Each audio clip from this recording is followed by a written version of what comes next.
अस्सलाम वालेकुम, खुश आमदीद। नया दिन के साथ मैं हूं सैयद फैसल करीम और मैं हूं सबा शेख। नया दिन एक खुशगवार दिन का आज़म लिए ताज़ा एहसास नई तमन्नाओं के साथ हाजिर हैं। आज भी हम आपके लिए कई मौज़ूआत लेकर आए हैं और सबसे पहले हम बात करेंगे सियासत की। तो पाकिस्तान की सियासत में एक बार फिर डील और ढील की गूंज सुनाई दे रही है। हुकूमत का कहना है कि शहबाज शरीफ, हमजा शहबाज और नवाज शरीफ और मरीम नवाज के लिए रियायत मांग रहे हैं। वज़ीर आज़म के तर्जुमान और मुअव्विन खुसूसी डॉक्टर शहबाज गिल ने कहा है कि शरीफ फैमिली बर्गर डील मांग रही है, जिसमें खिलौना भी मिलता है, लेकिन इन्हें बर्गर डील के बजाय सिर्फ आलू मिलेगा। वफाकी वज़ीर इत्तलात फवाद चौधरी ने दावा किया है कि नून लीग की पहली सफ के चार लोगों की बड़ी बातें हुई।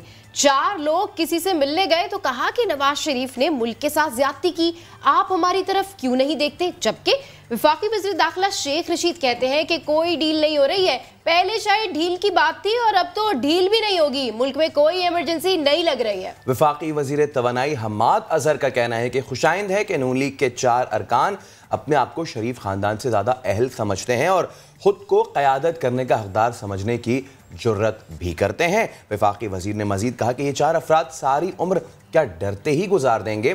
तो इस सब पे हम बात करेंगे। रहनुमा नून लीग राना सनाउल्लाह हमारे साथ मौजूद है। राना साहब अस्सलाम वालेकुम, बहुत शुक्रिया हमसे गुफ्तगू करने के लिए। बताइएगा सबसे पहले, पाकिस्तान की सियासत में एक बार फिर डील और ढील की गूंज सुनाई दे रही है।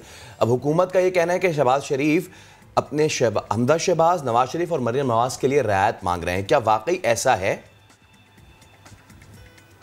ऐसी बात जो लोग कर रहे हैं या तो वो इंतहाई अहमक हैं, तो या फिर जो है वो अपनी चालाकी से जो है वो चीज़ों को अबहाम में डालना चाहते हैं और लोगों को कंफ्यूज करना चाहते हैं।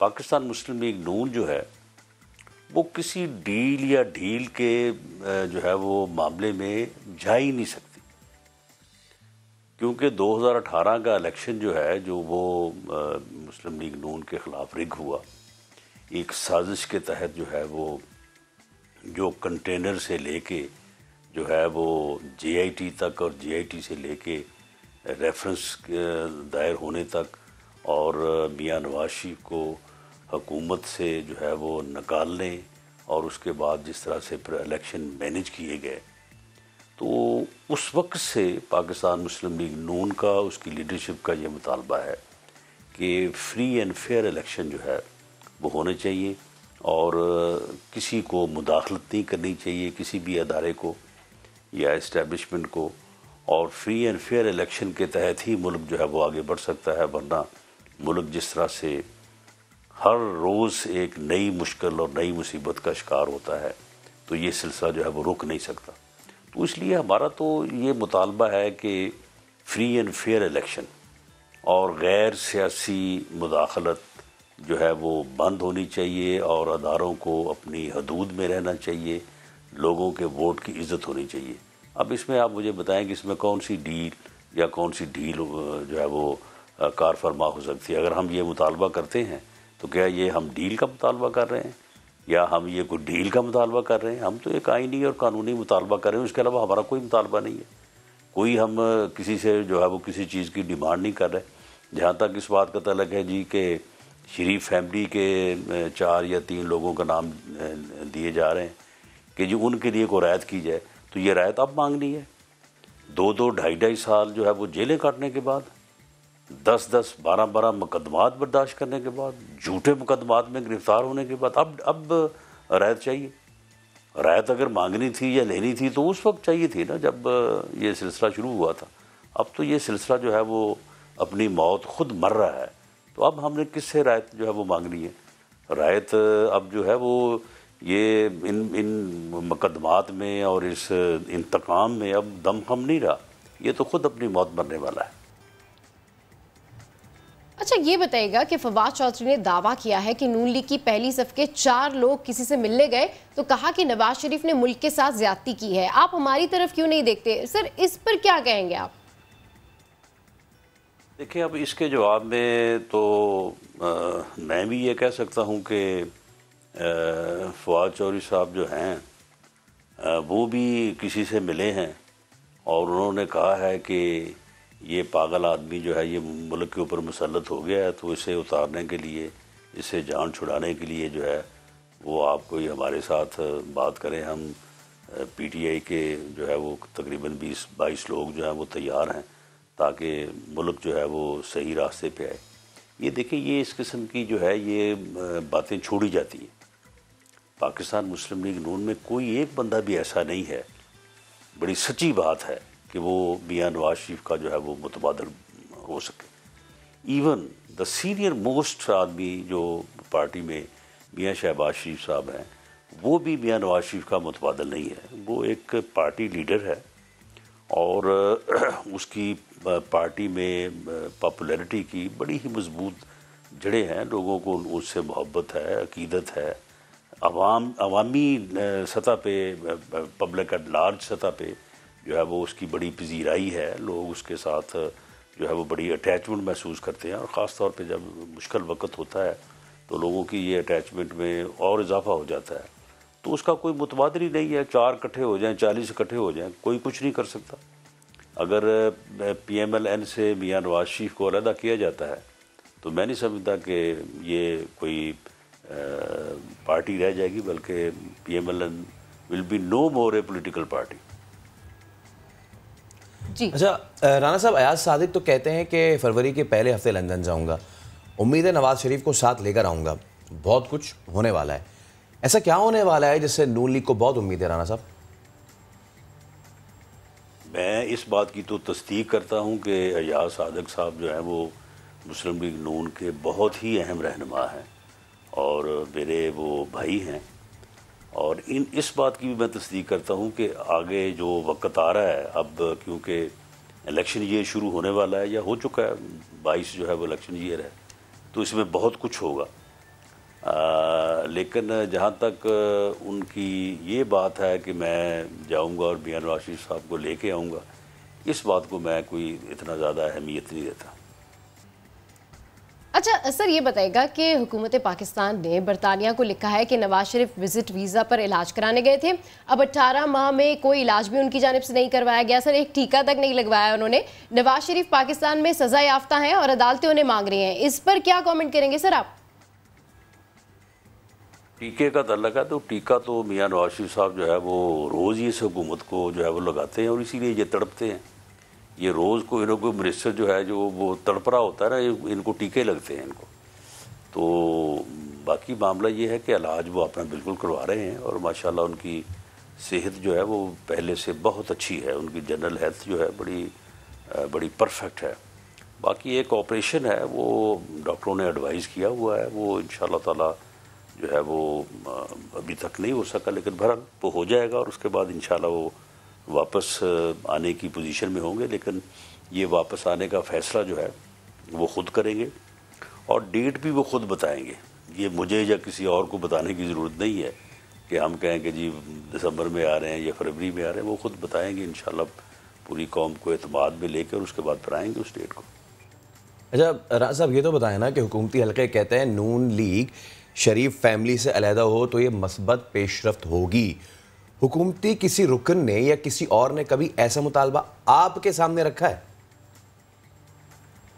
इस यानी पाकिस्तान दुश्मन, अवाम दुश्मन, सियासत दुश्मन, जमहूरियत दुश्मन एजेंडे को इम्प्लीमेंट करने के लिए 1990-91 से लेके जो है ये अब 21 आ गया, ये 30 सालों से तो मैं भी देख रहा हूँ। मुझे भी जो है वो 29-30 साल हो गए हैं PMLN या मियां नवाज शरीफ साहब के साथ। तो यही कोशिश हो रही है कि इस बंदे को जो है वो सियासत से माइनस किया जाए।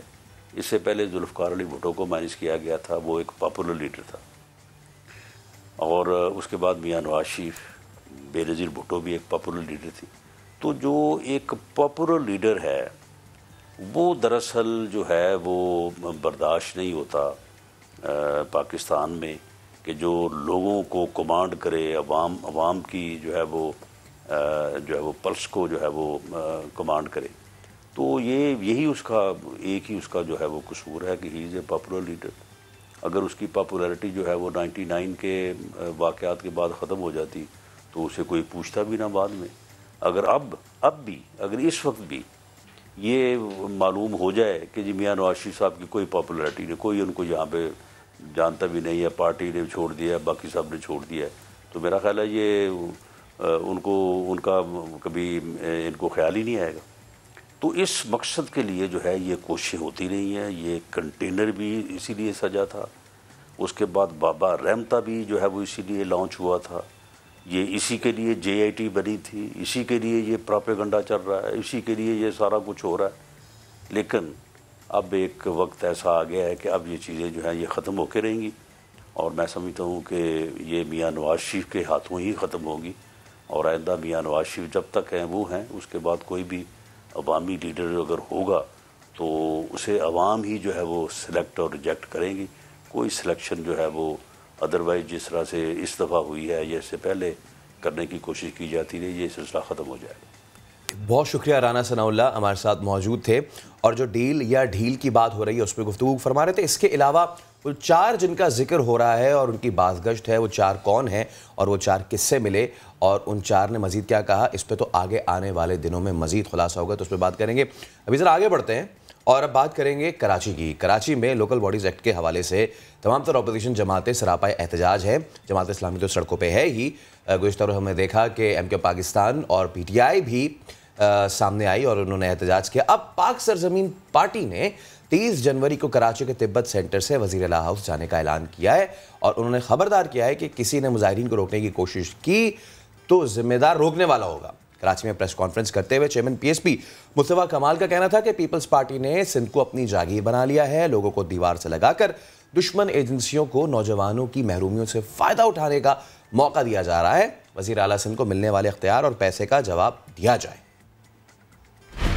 हमने आवाज लगाई है कराची के लोगों को कि 30 जनवरी को तिब्बत सेंटर पे जमा हो जाओ। हम वहां से वजीर आला हाउस पे जाएंगे और हमें किसी ने रोकने की कोशिश की इस जमहूरी अमल में, तो हालात की जिम्मेदारी की संगीनी की जिम्मेदारी उस रोकने वाले पर होगी। पीपल्स पार्टी उसने सिंध को अपनी जागीर, अपनी रियासत बना ली है। ये लोगों को दीवार से लगाकर ये दुश्मन को ये मौका दे रही है कि दुश्मन आए, रॉ आए, दुनिया की एजेंसियां यहाँ पर आए और कराची से लेकर कश्मीर तक सिंध के नौजवानों को उनकी महरूमियों का फायदा उठाकर उनको पाकिस्तान के खिलाफ इस्तेमाल करें। और कोई कहीं से भी आकर कराची में फैसले करेगा गली कूचों के, तो सिंध भी फिर वफाक का सूबा है। फिर वफाक इस्लामाबाद से बैठकर सिंध के फैसले करें। तो इसी पर बात करने के लिए इस वक्त हमें ज्वाइन किया है सरबराह पाक सरजमीन पार्टी मुस्तफा कमाल साहब ने। बहुत शुक्रिया सर। Good morning. कैसे हैं सर आप? जी ऑल वेल अल्हम्दुलिल्लाह। बिल्कुल सर, अभी जो सिचुएशन है उसमें पीपल्स पार्टी तो ये कहती है कि जो पाक सरजमीन पार्टी है उसके पास कोई सीट वीट तो है नहीं, कोई खास ऐसा स्टेक तो है नहीं, फिर एहतजाज किस बात का करिए सर? ठीक है, कोई मसला नहीं है। और अगर वो हम इतने ही जिसे कहते हैं कि उनके लिए अहमियत का हामिल नहीं है तो उनको परेशान नहीं होना चाहिए। और ये जो लोग आएंगे वो कहीं अफ़गानिस्तान से तो आएंगे नहीं या बर्मा से तो आएंगे नहीं, तो ये कराची के ही लोग होंगे। आप उनकी भी आइडेंटिटी ना करें, कहेंगे भाई जो लोग ये तो वो लोग हैं जिनकी कोई नुमाइंदगी नहीं है, तो फिर पता चलेगा। खैर लोग अपने जब सारे लोग ख़ुदकुशियाँ नहीं करेंगे, जाकर नौजवान सारे ख़ुदकुशी नहीं करेंगे, कराची के लोगों ने अब ये फ़ैसला किया है, तो जो लोग असम्बलियों में हैं अगर वो नहीं कुछ करा पा रहे और वो अगर नहीं इस पीपल्स पार्टी को रोक पा रहे, वो 2013 में भी नहीं रोक पाए थे जब 80% इख्तियारात और वसाइल चले गए थे। जो पार्टी हड़ताल करने वाली पार्टी मशहूर थी, शहर बंद कराने वाली पार्टी मशहूर थी, उनके सामने एक गवर्नरी देकर उनको 4 वजारतें देकर उन्होंने सारा 80% इख्तियार उस वक्त ले लिया। तो खून तो मुंह को लगाया है उन्हीं पार्टीज़ ने इस पीपल्स पार्टी को जो असेंबलियों में बैठे थे मैंडेट के नाम पर। तो खैर हमें इसकी परवाह नहीं है। इंशाअल्लाह ताला हम बताएंगे कि जो है वो लोगों की ताकत क्या होती है। ठीक है। अच्छा सर, अब जिस तरीके से आप तिब्बत सेंटर से वज़ीर आला हाउस जाने का आपने ऐलान कर दिया है, तो सर अकेले जाएंगे या फिर दीगर जमातों को भी साथ मिलाएंगे? क्या स्ट्रेटजी बनाई है आपने, क्या करने जा रहे हैं? देखिए पहले तो मैं आपको बता दूं कि ये कोई हमने पहली और आखिरी कॉल नहीं दे दी है। नंबर 1। नंबर 2 ये कि हम 1.5 माह से तकरीबन हमने 5 मुजाहरे किए हैं डिस्ट्रिक्ट, अलग अलग डिस्ट्रिक्ट में।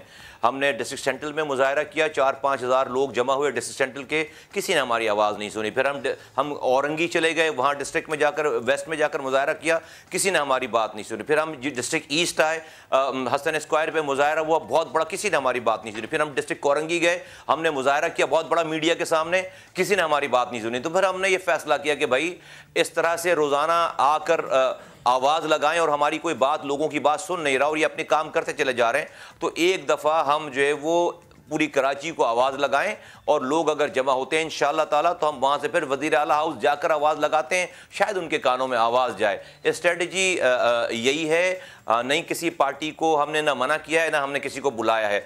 हम ये मसला सबका है और पीपल ये तमाम, मैंने जिस तरह के तायद किए, जो भी पार्टीज यहाँ पर मुजाहरे कर रही हैं, जो भी बात कर रही हैं, मैं उनकी इंटेंशंस पे नहीं जाता। जमात इस्लामी के तो कैंप पे हम चले गए 2 दफ़ा, हमारे लोग चले गए, फिर मैं खुद चला गया और हमने जो भी जिस भी लेवल पे जो बात कर रहा है, इस पीपल्स पार्टी को इस काले कानून को लागू करने से रोकना है हर हाल में।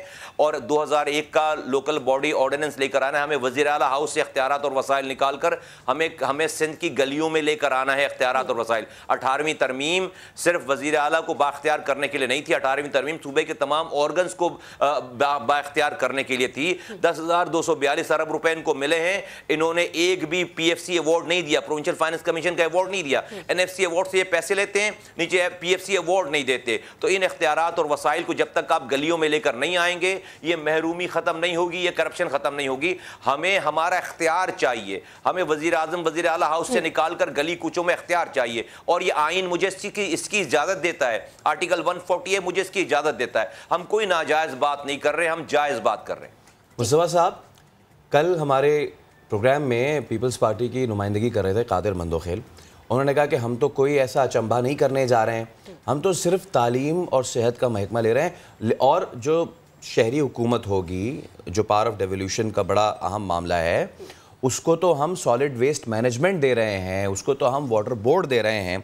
मुझे बताइएगा इसमें कितनी सदाकत है?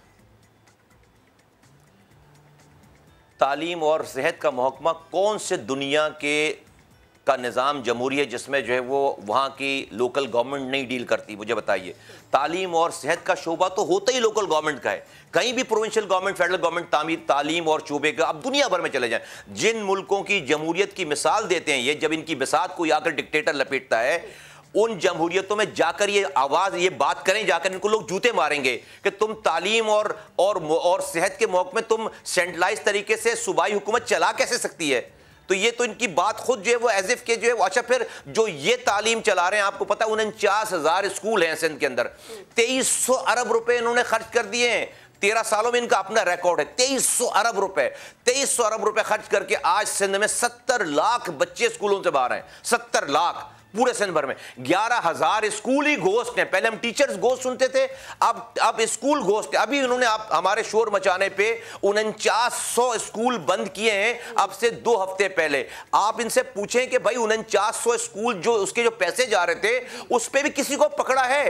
तो ये कैसी बात कर रहे हैं कि तालीम और सेहत का तो महकमा लिया है। तुम कौन होते हो ये महकमा लेने वाले? तुम आइन के तहत चल रहा है या ये मुल्क तुम्हारी अपनी जागीर है?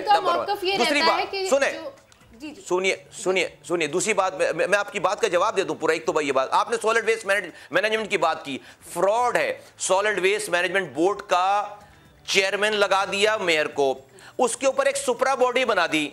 उस सुपरा बॉडी का जो हेड है वो होगा ये मिनिस्टर बल्दियात, और उसका जो MD लगाएगा वो लगाएगा वजीर आला। तो एक आपने बोर्ड बनाया, चेयरमैन आपको कैमोफ्लेज करने के लिए, लोगों को धोखा देने के लिए, उसके ऊपर एक सुपरा बॉडी बना दी। इसी तरह से वाटर बोर्ड का वाइस चेयरमैन बना दिया आपने मेयर को, उसके ऊपर चेयरमैन बना दिया आपने वजीर बल्दियात को, और MD लगाएगा जो चीफ मिनिस्टर है। एक भी ट्रांसफर पोस्ट कोई उसके सुप्रीम ये जो वाइस चेयरमैन है वाटर बोर्ड का या जो चेयरमैन है सॉलिड वेस्ट मैनेजमेंट बोर्ड का, उसके कोई इख्तियारात ही नहीं है। तो ये बिल्कुल फ्रॉड कर रहे हैं, झूठ बोल रहे हैं। ठीक, अच्छा सर, कहीं ना कहीं उनका मौक़िफ़ ये रहता है क्योंकि ये जो मकामी क़यादत है ये बिल्कुल नाकाम हो चुकी है तमाम तर इंतज़ामात को चलाने में। तो उनको जब हमारी उनसे बात हुई तो उन्होंने कहा कि जी ये तमाम तर इंतज़ामात हमने इसलिए अपने हाथ में लिए ताकि बेहतरी आए। इस पर क्या कॉमेंट करेंगे सर आप?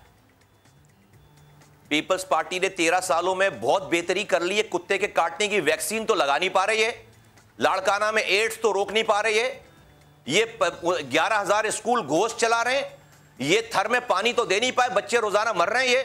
ये कराची को उन्होंने कचरा कुंडी बना दिया, नालों की सफाई कर नहीं पा रही है। ये यह सिविल अस्पताल बहुत अच्छा चल रहा है। इन करप्शन की इंतहा कर 10,242 अरब रुपए खर्च कर दिए सिंध इंसानों के रहने की बदतरीन जगह। मैंने अपने जमाने में 300 अरब रुपए खर्च हुए थे कराची में। कराची दुनिया के 12 तेजी से तरक्की करने वाले शहरों में शामिल था। 10 साल हो गए मुझे उस ओहदे को छोड़े हुए, आज तक लोग उस काम को याद करते हैं। 300 रुपए का काम इतना होता है, इन्होंने 10,242 अरब रुपए खर्च कर दिए सिंध में। सिंध 500 दफा डिमोलिश करके 500 दफा नए तरीके से बन सकता था, इतना पैसा है। इनके इस करप्शन के पैसे से दुबई की प्रॉपर्टीज बढ़ गई है। बात करते हैं ये कि ये बेहतरी करेंगे, और ये ओ भाई जब काउंसलरों का निजाम था 2001 का, उस वक्त जो तरक्की हुई है डिवोल्यूशन ऑफ पावर से, वो तरक्की पाकिस्तान की तारीख में कभी नहीं हुई है। और इनके अपने घर के लोग नाजमीन, ये फरियाल तारपुर साहिबा नवाब शाह से नाजमा थी, ये कायम अली शाह की जो साहिबजादी हैं वो खैरपुर से नाजमा थी, ये हैदराबाद के नाजिम मखदूम फैमिली के इनके भाई थे। ये कौन लोग हैं भाई? ये इनका भाई पाकिस्तान आइन से चलेगा ना। आप इनकी इस हठधर्मी की वजह से कराची में जो लावा पकड़ा है, कराची देखें यहां पर फॉल्ट लाइंस हैं, एथनिक फॉल्ट लाइन है, सेक्टेरियन फॉल्ट लाइन है और पॉलिटिकल फॉल्ट लाइन है। 50 सालों से जितनी भी किलिंग्स हुई नहीं 3 फॉल्ट लाइन में हुई है। रॉ की यहां पर फुटप्रिंट्स हैं, यहां पर स्लीपिंग सेल्स हैं, यहां पर अफगानिस्तान की लड़ाई के बाद, फतह के बाद तमाम मामला पाकिस्तान शिफ्ट हो गया। आप बलूचिस्तान में धमाके देखें, आप एलओसी पे हमारे फौजियों का शहीद होना देखें। कराची में जब ये जो आप महरूमी पैदा कर रहे हैं, बाहर की मुल्कों की एजेंसियों को आप दावत दे रहे हैं कि यहां की महरूमियों का फायदा उठाकर यहां पर आप पाकिस्तान को डिस्टेबलाइज करें थ्रू कराची। कल को कोई नौजवान चला जाएगा इसी रास्ते पे तो आप उसको पकड़ने के लिए आ जाएंगे, लापता करने के लिए आ जाएंगे, आप उसको मारने के लिए आ जाएंगे। मैं वफाक को, रियासत को आवाज लगा के कहता हूं, ये पीपल्स पार्टी कल के दहशतगर्द आज बना रही है, इसको रोको खुदा के वास्ते आज, तो कल कोई दहशतगर्द नहीं बनेगा। मुस्तफा भाई, सारी बातें अपनी जगह बिल्कुल ठीक हैं, लेकिन अब मसला यह है कि पीपल्स पार्टी ये कहती है कि एक पार्टी जिसके 99 सीटें हैं वो पार्टी क्यों अपने फैसले खुद ना करे। जमहूरियत तो यही कहती है। उसके मुकाबले में 70 अपोजिशन जमात की सीटें हैं और वो 70 माजरत के साथ बिखरी हुई हैं। कोई अपना धरना कहीं करता है, उसके बाद 2 हफ्ते बाद किसी को ख्याल आता है, फिर 2 हफ्ते बाद किसी को ख्याल आता है। तो फिर पीपल्स पार्टी तो ठीक कह रही है कि हमारी माइट है और माइट इज़ राइट है। देखिए फैसल भाई, किसी को धरना करने की ज़रूरत ही नहीं पड़नी चाहिए। कहीं पर आइन में यह नहीं लिखा हुआ है कि अगर आपके पास अददी अक्सरियत ज़्यादा है तो आप बादशाह बन जाएं, आप रियासत बना लें। ये मुल्क किसी की मेजॉरिटी के ऊपर नहीं चल रहा, किसी के कम या ज़्यादा होने पर नहीं चल रहा। ये मुल्क एक आइन के तहत चल रहा है और इसी पीपल्स पार्टी के बड़ों के बनाए हुए आइन में लिखा है आर्टिकल 140A कि political, administrative and financial power will be delegated to the elected local government, shall be delegated to the elected local government. Local government का जिक्र है, 3rd year of the government का, और 3rd year of the government को आइन explain कर रहा है खुदारा। और इनके मंशूर में 3rd year of the government लिखा हुआ है। किस आइन में लिखा था कि 2010 से 2015 तक ये इलेक्शन ना कराएं? जब चीफ जस्टिस आकर कहे कि इलेक्शन कराओ, फिर किस आइन में लिखा है कि 1.5 सालों से इन्होंने इलेक्शन नहीं कराया? ये कहीं आइन में लिखा हुआ है? फैसल भाई, ये बात नहीं है, बिल्कुल गलत बात है ये। मैं तो कहता हूं किसी को मुजाहरा करने की जरूरत ही नहीं भाई। मुल्क आइन के तहत चलाओ, ना तो अपोजिशन अपनी हद क्रॉस करे, ना आप हद क्रॉस करो। इसी वजह से आज जो ये इन्होंने हालात पैदा कर दिए हैं, मुझे बताइए कि जब ये जमहूरियत लपेटी जाती है, अगर लपेटी जाए कल, तो ये सिंध के लोग और खासतौर पर कराची हैदराबाद के लोग मिठाइयां क्यों ना बांटें? फिर आप बोलोगे कि बड़े गैर जमहूरी लोग हैं और तुम अपनी जमहूरियत के कारनामे देखते हो कि तुम क्या कर रहे हो हैं? फिर कहेंगे कि हम क्यों ना मिठाई बांटे इनकी जमहूरियत को जाने पे। ऐसी जमहूरियत है, इसलिए इसको कहते हैं जमहूरियत, कि आप हर चीज अपनी पोजेस कर लें अपने पास। नहीं, ये जमहूरियत नहीं है, ये बदतरीन आमरियत है, ये वडेराना जागीरदाराना माइंडसेट है। ये अपने लोगों को भी इख्तियार देने के लिए, और हम सिर्फ कराची की बात नहीं कर रहे, कराची से कश्मीर तक हर हाल में 3rd year of the government को इख्तियारात और वसाइल दे। देखिए, पिछले 70 सालों से सिंध का वजीर आला सिंधी स्पीकिंग हमारा भाई बनता चला आ रहा है, खास तौर पे पिछले 40 सालों से, खास तौर पे पिछले 13 सालों से। अब जब सिंध की महरूमियों के ऊपर जब सिंध के लोग, हमारे सिंधी भाई इनसे हक मांगते हैं तो कहते हैं कि भाई वफाक हमारे साथ बुरा कर रहा है, पंजाब हमारे साथ बुरा कर रहा है, ये एस्टेब्लिशमेंट हमारे साथ बुरा कर रही है, ये लो हथियार पकड़ो और जिए सिंध का नारा लगाओ। ये मैं कहता हूं कि भाई 10,242 अरब रुपए तो एक सिंधी वजीर आला के पास आए और हमारे भाइयों के पास आए, उसने अपने इख्तियारात सिंधियों को कितने दिए हैं?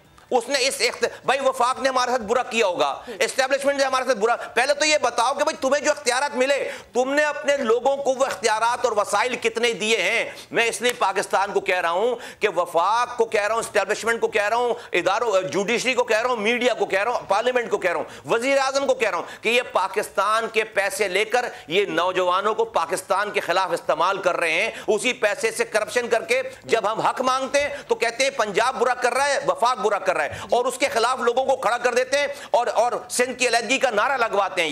ये पीपल्स पार्टी नारा लगवा रही है सिंध की अलहदगी का। इसको अगर आपने नहीं रोका, ये मुल्क के खिलाफ साजिश कर रहे हैं। मैं ये लोकल कराची का मसला, सिंध का मसला, ये लोकल नहीं है, ये नेशनल सिक्योरिटी का मसला है फैसल साहब, ये एक मुल्क की नेशनल इकोनॉमी का मसला है। आज भी कराची मुल्क चला रहा है पूरा। मुस्तफा भाई, आपने कहा कि 40 साल तक एक जुबान बोलने वाले वज़ीर आला रहे, 13 साल लगभग गवर्नर भी रहे। अब सवाल करने वाले तो ये भी सवाल करते हैं कि उन 13 सालों में कितनी यूनिवर्सिटीज़ को चार्टर मिला, उन 13 सालों में क्या मामलात रहे। इसका अगर आप जवाब देना चाहें तो ज़रूर दीजिएगा, लेकिन मेरा आपसे सवाल अब ये भी है कि जब आप कह रहे हैं कि ज़रूरत ही नहीं पेश आनी चाहिए थी सड़कों पे आने की, तो फिर क्या ऑप्शन है? अदालत ही फिर वो ऑप्शन रह गया है फिर? फैसल भाई, आपकी पहली बात का जवाब तो बिल्कुल मैं एक्सेप्ट करता हूँ।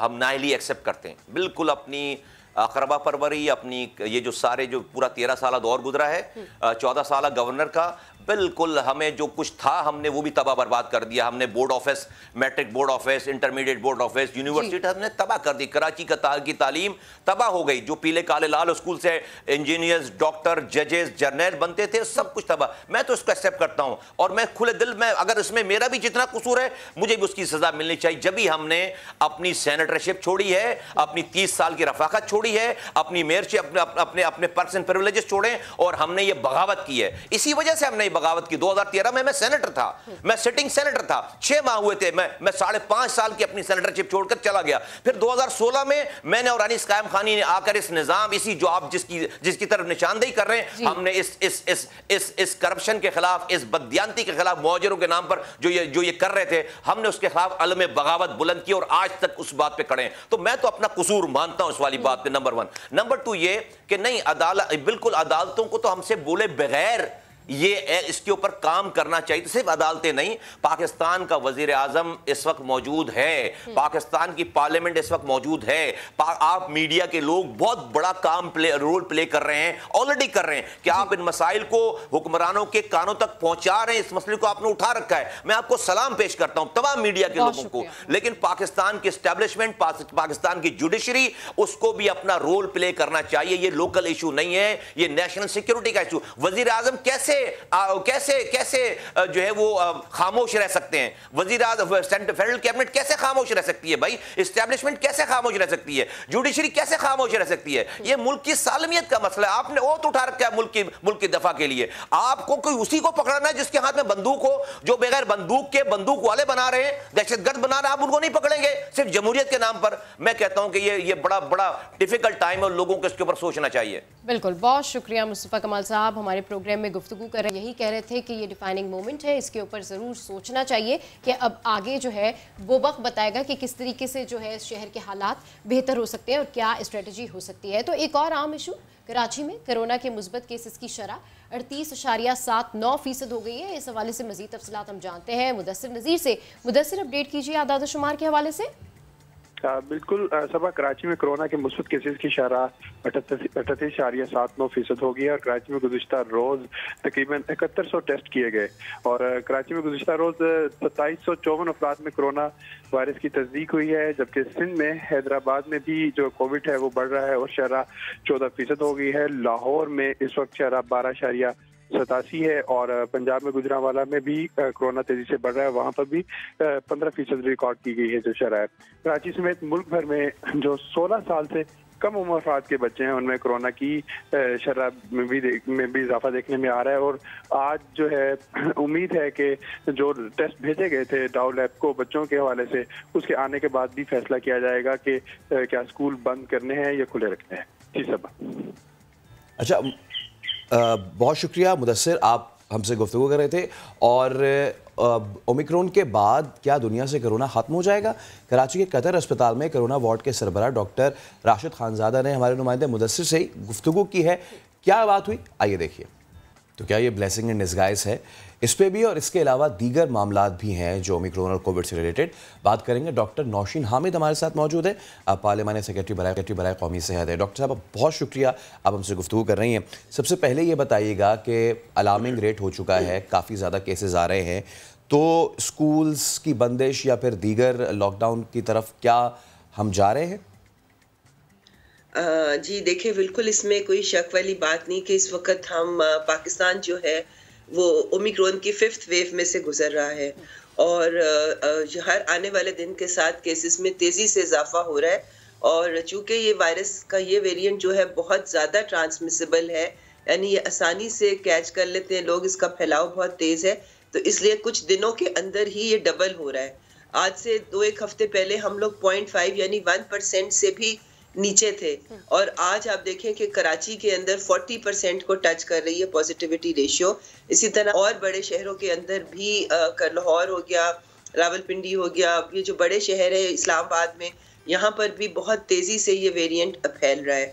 तो इस वक्त सिचुएशन सिर्फ जैसे अभी तो आप थोड़ी देर पहले भी जिक्र कर रहे थे, हमारे पास उम्मीद अफजा बात यही है कि इस दफ़ा हॉस्पिटल से वो बर्डन नहीं है, यानी जो क्रिटिकल केयर ऑक्यूपेंसी होती है बेड्स की, वो अभी भी जो है वो हम उसको एक मतलब तसल्ली बख्श रेंज में कह सकते हैं कि जितने केसेस हैं उस हिसाब से उतने पेशेंट्स, सीरियस पेशेंट्स जो हैं वो हॉस्पिटल एडमिशन के लिए नहीं आ रहे हैं। तो मगर बहरहाल बीमारी तो बीमारी होती है, तो हमें उससे बचने के लिए जो 2 हमारे पास टूल्स हैं, एक SOPs के ऊपर अमल दरामद करना सख्ती से, और जिसमें मास्क का शामिल है, फिजिकल डिस्टेंसिंग है, पब्लिक गैदरिंग्स को अवॉइड करना है, वो है, और दूसरा जो वैक्सीनेशन है, क्योंकि वैक्सीनेशन इस वक्त जो है वो बहुत हेल्प कर रही है। एक सर्वे जो कराची में कराया गया था जब ये वबा शुरू हुई थी वहाँ पे, तो उससे ये पता चला था कि 80% लोग जो हॉस्पिटलाइज हुए थे वो नॉन वैक्सीनेटेड थे। तो ये अनवैक्सीनेटेड में जो है वो डेफिनेटली इस वायरस को कैच करने की ज़्यादा चांसेस हैं। तो इसलिए बेहतर यही है कि हम अपनी इम्यूनिटी वैक्सीन के ज़रिए जो है वो हासिल कर लें। ठीक है। अच्छा मैम, ये बताइएगा कि अब ऑब्वियसली हम सबको SOPs का ख्याल रखना है और पहले से ज़्यादा रखना है, तो इस मामले में कोई अवेयरनेस कैंपेन या ज़्यादा से ज़्यादा टेस्टिंग का सिलसिला और दीगर जो इक़दामात हैं उस हवाले से बताइए कि क्या किया जा रहा है? देखिए जी, थोड़ी सी तो मैं समझती हूँ कि हुकूमत की तरफ से थोड़ी जो बड़े शहर है जहाँ पर पॉजिटिविटी रेशियो 10% से ज़्यादा है, वहाँ पे थोड़ी सी हमें रिस्ट्रिक्शंस लगानी पड़ेंगी। हो सकता है स्मार्ट लॉकडाउन्स या मिनी स्मार्ट लॉकडाउन्स की तरफ जो है, जिस जगह पे एपिसेंटर्स बने हुए हैं इस वबा के फैलाव के, वहाँ पर बहुत लिमिटेड एरियाज के अंदर जैसे पहले किया था, शायद स्मार्ट लॉकडाउन की तरफ भी जाना पड़े, और जो पब्लिक गैदरिंग्स हैं जिसमें शादियां हैं और उनको लिमिट करना पड़ेगा जी, क्योंकि ये आने वाला 1 महीना जो है इसमें हमें बहुत ज़्यादा एहतियात की ज़रूरत है।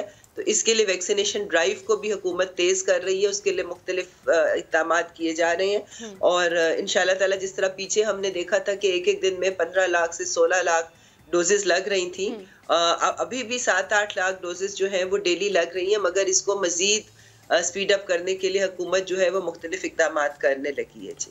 डॉक्टर साहबा, एक इशू ये भी आता है, हम यकीनन इस पे हुकूमत पे भी हम सवाल करते हैं, लोगों को भी हम कहते हैं, बट आई गेस हम कुदरत के आगे कभी कभी इतने मजबूर हो जाते हैं कि लोग और हुकूमत इन पे फिर तनकीद करना शायद इतना बने ना। और वो मेरा सवाल ये है कि हमने देखा कि सर्दियों के आते ही ख़ासतौर पे अक्टूबर नवंबर के बाद ये जो सीजनल फ्लू होता है ये भी सामने आ गया। अब लोग इतना ज़्यादा कंफ्यूज हुए, जिनको फ्लू हो रहा है, जिनको ड्राई कफ भी हो रहा है, वो इतना ज़्यादा कंफ्यूज हो रहे हैं कि वो टेस्ट करवाएं या ना करवाएं, या फिर सिर्फ 2 दिन देख लें कि जी मुझे अगर फ्लू ख़त्म हो जाता है तो उसका मतलब मैं ओमिक्रॉन वेरिएंट से अफेक्ट नहीं हुआ हूँ। मैं सवाल नहीं बल्कि आपसे गुजारिश करूंगा, लोगों को ये बताएं कि अगर आपको इस तरह की भी कोई अलामात हो रही हैं तो उसको प्लीज़ इस साल हल्का मत लें। अगर कुछ हो रहा है तो बजाय इसके कि आप कैरियर बन जाएं इस वेरिएंट के, करवा लें टेस्ट।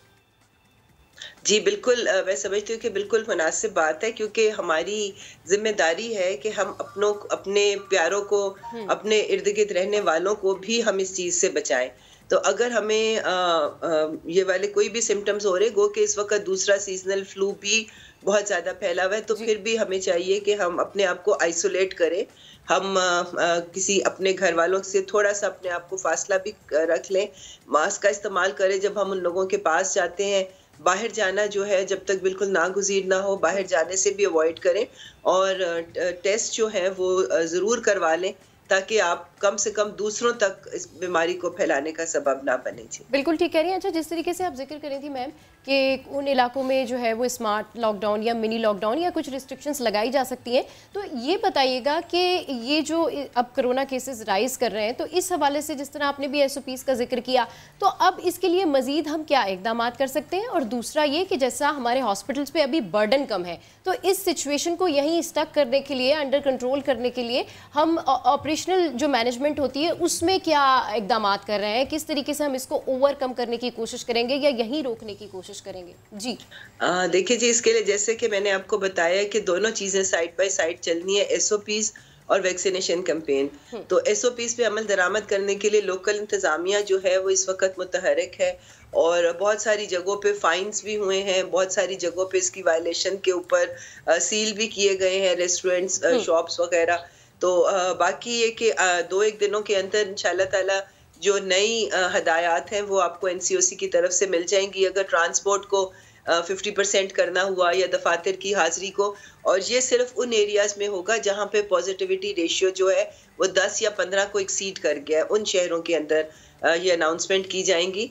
तो बस मैं समझती हूँ कि जिस तरह हुकूमत जो गाइडलाइन दे रही है उसके ऊपर अगर अवाम कोऑपरेट करेगी, उस पर अमल दरामद करेगी, तो इंशाल्लाह ताला हम इस मजीद इस वेव को खतरनाक होने से फैलने से रोक सकेंगे। बहुत शुक्रिया नौशीन आमिर साहिबा हमारे प्रोग्राम में गुफ्तगू का। उनका यही कहना है कि जो भी गाइडलाइंस दी गई हैं हम उनको उसके अकॉर्डिंगली फॉलो करेंगे तो डेफिनेटली इस वायरस को फैलने में मदद मिलेगी। तो वफाकी हुकूमत ने अद्वियात की तैयारी में इस्तेमाल होने वाला खाम माल, सिलाई मशीन, दरामदी मसाला जात, गाड़ियाँ, मोबाइल फ़ोन, 200 ग्राम से ज़्यादा वज़न के हामिल बच्चों के दूध के डब्बे वाली दही, पनीर, मक्खन, क्रीम, देसी घी, मिठाई पर दी जाने वाली सेल्स टैक्स की जो छूट थी वो ख़त्म कर दी है और इन अशिया पर 17% जनरल सेल्स टैक्स लागू कर दिया गया है। सदर मुमलिकत की जानिब से मालियाती बिल पर दस्तखत के बाद मिनी बजट का निफाज कर दिया गया है। इसका मतलब क्या है? इसका मतलब है कि बेकरीज, रेस्टोरेंट्स, फूड चेन्स और मिठाई की बड़ी दुकानों पर टैक्स होगा। इसके अलावा दरामदी न्यूज़ प्रिंट, अखबारात, जराइद, कॉस्मेटिक्स, किताबें, सिलाई मशीन, इम्पोर्टेड जिंदा जानवर और मुर्गी पर भी मजीद टैक्स लगेगा। कपास के बीज, पोल्ट्री से मुतालिक मशीनरी, स्टेशनरी, सोना चांदी भी मिनी बजट के बाद महंगे हो जाएंगे। लेकिन दूसरी जानिब अब एहसास प्रोग्राम के तहत हुकूमत ने अपना मुल्क गिर कौमी समाजी इक़्तिसादी सर्वे मुकम्मल किया है और स्टैगरिंग फिगर्स हैं। 34 मिलियन से ज़्यादा गरीब ख़ानदानों की निशानदेही की है जो माहाना 2000 रुपये की माली इमदाद के अहल हैं। घर घर सर्वे 10 साल के वक्फे के बाद घरानों की समाजी इक़्तिसादी हैसियत के बारे में डेटा इकट्ठा करने के लिए किया गया था और इस सर्वे में इंतहाई चौंका देने वाले अदाद-ओ-शुमार सामने आए हैं। 34 मिलियन ख़ानदान हैं जिन्हें 2000 रुपये माहाना इमदाद की ज़रूरत है। अगर हम औसतन 4 अफराद पर मुश्तमिल ख़ानदानी साइज़ लें, सैम्पल साइज़ लें, जिससे तकरीबन 140 मिलियन लोग बनते हैं जिन्हें गरीब के ज़ुमरे में रखा जा सकता है, पावर्टी लाइन से नीचे जिनको कंसिडर किया जा सकता है। यानी हमारी कुल आबादी का 66% गरीब है और ये सरकारी नंबर्स हैं। तर्जुमान वज़ारत ख़ज़ाना मुज़म्मिल असलम साहब हमारे साथ मौजूद हैं। मुज़म्मिल साहब, बहुत शुक्रिया ध्यान से गुफ्तगू करने के लिए। ये हुकूमती जो नंबर्स हैं ये बहुत ख़तरनाक हैं, क्या कहेंगे? ये कौन से वाले नंबर की आप बात कर रहे हैं? जो मैंने अभी आखिर में बताया, मैं फिर से बता देता हूं। एहसास सर्वे के तहत जो सर्वे किया गया था और उस सर्वे के हिसाब से 34 मिलियन खानदान हैं जिन्हें 2000 रुपये माहाना इमदाद की ज़रूरत है। देखिए, बात यह है कि 2-3 चीज़ें हैं। एहसास जो प्रोग्राम है इसकी जो रेंज है वो हम उसको जो है वसी से वसी करते जा रहे हैं। अभी जैसे कि आपने देखा होगा एक एहसास राशन आया था, उसमें हमने जो है 2 करोड़ खानदान को 1,000 रुपये माहाना अगले 6 महीने देंगे, ठीक है। इसके अलावा एहसास प्रोग्राम जब पिछले साल कोविड आया था, लगभग 1 करोड़ 30 लाख घरानों को गवर्नमेंट ने कैश पेमेंट्स की थी। तो ये जो एहसास प्रोग्राम है, इसको अगर आप यूं देखें तो ये सिर्फ खाने पीने की हद तक नहीं है। अब ये एहसास कफालत कर रहा है, एहसास एजुकेशन कर रहा है, एहसास कारोबार की तरफ तवज्जो दिला रहा है। तो अब हमारी जो अप्रोच है कि पूरे पाकिस्तान को हम कवर करने की कोशिश करें। अच्छा, अब अगर आप यूएनओ वर्ल्ड बैंक के एस्टिमेट से जाएं तो जो $1.9 यानी कि कुछ भी नहीं होता, वो 300-350 रुपए दिन की महाना होती है। ये जो है एक इंटरनेशनल डेफिनेशन है, उसके तहत पाकिस्तान की 4.8% आबादी उससे नीचे है गुर्बत की लकीर से। ये इसको गुर्बत की लकीर उन्होंने कहा है। अगर आप यही गुर्बत की लकीर इंडिया की देखें तो उनकी 12% आबादी जो है इसके नीचे और बांग्लादेश की 22%। तो ये तो बात है कि मुल्क में हमारी गुर्बत है, पॉवर्टी है, तमाम चीजें हैं और यही गवर्नमेंट कोशिश कर रही है। अब जैसे हमने एक कोशिश की है एहसास प्रोग्राम के थ्रू, सेहत कार्ड अब ले आए हैं कि हर घराने को 10 लाख रुपए, आप 2000 की बात करें, 10 लाख रुपए की जो है इलाज की सहूलत मुहैया होगी। तो ये एक कोशिश कर रही है। हमारे मुल्क में इंडिकेटर्स बेहतर हो रहे हैं, लेकिन जो एक नेग्लेक्टेड जिसे कहते हैं सेगमेंट ऑफ द कंट्री था जी, उसको हम जो है खास तौर पे अब लुक आफ्टर कर रहे हैं, जो पहले कर रही थी वाला। ठीक है। अच्छा सर, इंडिकेटर्स की भी बात करेंगे, लेकिन सर 66% गरीब है और आप सोचें कि ये सरकारी नंबर्स हैं सर, इट्स शॉकिंग। देखें 66% मैं कह रहा हूँ ना, डेफिनेशन क्या है। अब डेफिनेशन अगर $1.9 की है तो 4.8% है। फिर दूसरी डेफिनेशन आ जाती है कोई $3.5 की, उसमें जो है तकरीबन जो 1,000 रुपए दिन के कमा रहे हैं या 1,000 से थोड़ा कम कमा रहे हैं, उसमें 50% लोग आते हैं। तो ये डेफिनेशन है। इस तरीके से एक और है कुछ $6 या $7 में, उससे 75% लोग नीचे आते हैं उससे, उस कमाई से। तो इसकी अब वो डेफिनेशन की बात है। हमारी देखिए बात यह है कि औसत जो इस वक्त मुल्क में आमदनी है वो सालाना जो है $1,500 के करीब है। इस साल जो हो जाएगी $1,500 यानी कि एक बंदा कमाता है, लेकिन अमीर और गरीब का गैप बहुत बड़ा है, जिसकी वजह से ये औसत तो $1,500 नजर आ रही है, लेकिन जो है उसको मिल नहीं पा रही। अभी सबसे जो इम्पोर्टेंट चीज है जो ये सूबों को करना चाहिए, अब सिंध हुकूमत ने 25,000 रुपये मिनिमम वेज तय की थी पिछले बजट में कराची में और सिंध में। आप यकीन जाने कि कोई इसको नहीं दे रहा। कल मैं एक टेक्सटाइल इंडस्ट्री के मालिक से मिला, उन्होंने कहा हम तो 21,000 देते हैं। पेट्रोल पंप मेन है 17,500 देते हैं। तो ये ऐलान कर दिया जाता है, उसमें इम्प्लीमेंटेशन होती नहीं है। तो ये बहुत जरूरी है, हमें जो है इन चीजों को भी साथ साथ बरूए कार लाना पड़ेगा। और यही तो मैं आपको बात बता रहा हूँ। देखें, आप लोगों की बिल्कुल सही जजमेंट है कि इतनी बड़ी आबादी का हिस्सा हमारा जो है वो महरूम है आमदनी से और आम सहूलियात से। इसकी वजह से तो ये एहसास प्रोग्राम के अलावा 2 और प्रोग्राम शुरू हुए इस मुल्क में, कामयाब जवान कामयाब पाकिस्तान। कामयाब पाकिस्तान में जो है बिला जिसे कहते हैं सूद और बगैर किसी गारंटी के कर्जा जो छोटे छोटे दुकानदार, वेल्डर्स, इसके अलावा जो छोटे छोटे फार्मर जिनको बिल्कुल छोटी सी जगह है, उनको 5 लाख रुपए कर्जा मिलना शुरू होगा। तो ये चीज से कामयाब जवान जो हमारी नई जनरेशन, अभी एक और शिकायत है कि जो पढ़ लिख कर बच्चे बाहर आ रहे हैं उनको नौकरियां नहीं मिल रही, ठीक है। और इस मुल्क में जो बड़े कारोबार या इस तरह कारोबार ग्रो नहीं किए कि वो ग्रेजुएट्स को एम्प्लॉय कर सके, तो उसके लिए हुकूमत ने कामयाब जवान स्कीम निकाल दी कि लोग जो है वहां से कर्जा लेके अपने कारोबार छोटे। मुजम्मिल साहब, इफ यू अलाउ मी, मैं आपसे 2 सवाल करना चाहता हूँ। एक तो ये कि आप यकीनन कामयाब जवान प्रोग्राम से लेके सेहत कार्ड, जाहिर सी बात है आप इसका बिल्कुल क्रेडिट ले रहे हैं, हुकूमत को लेना चाहिए, लेकिन उसी में आप ये सवाल भी उठा रहे हैं कि अगर हम गुर्बत की बात कर रहे हैं, खत गुर्बत की बात करें तो उसकी डेफिनेशन क्या है। डेफिनेशन तो फिर उन्हीं से पूछनी चाहिए कि जिन्होंने ये एहसास सर्वे किया, वही बताएंगे ना कि किस डेफिनेशन के तहत वो ये चीज़ बता रहे हैं। एक चीज़। दूसरी चीज़, 3 साल के बाद ना कि अगर 5 अच्छा आप कर लें तो 75% है, अगर $3.5-4 है तो 50% है, अगर $1.9 है तो 4.8% है। मैंने खुद आपको ये बात एडमिट की है। ठीक है। अच्छा, ये तो आपने खुद डिफाइन कर दिया। अब अकॉर्डिंग टू दिस, क्या ऐसा नहीं होना चाहिए था कि हुकूमत के 3-3.5 साल के बाद हुकूमत को ये बताना चाहिए था कि हमने इतने फ़ीसद लोगों को गुर्बत से निकाल दिया, बजाय इसके कि हमारे इतने फ़ीसद लोगों को 2000 रुपए की ज़रूरत है?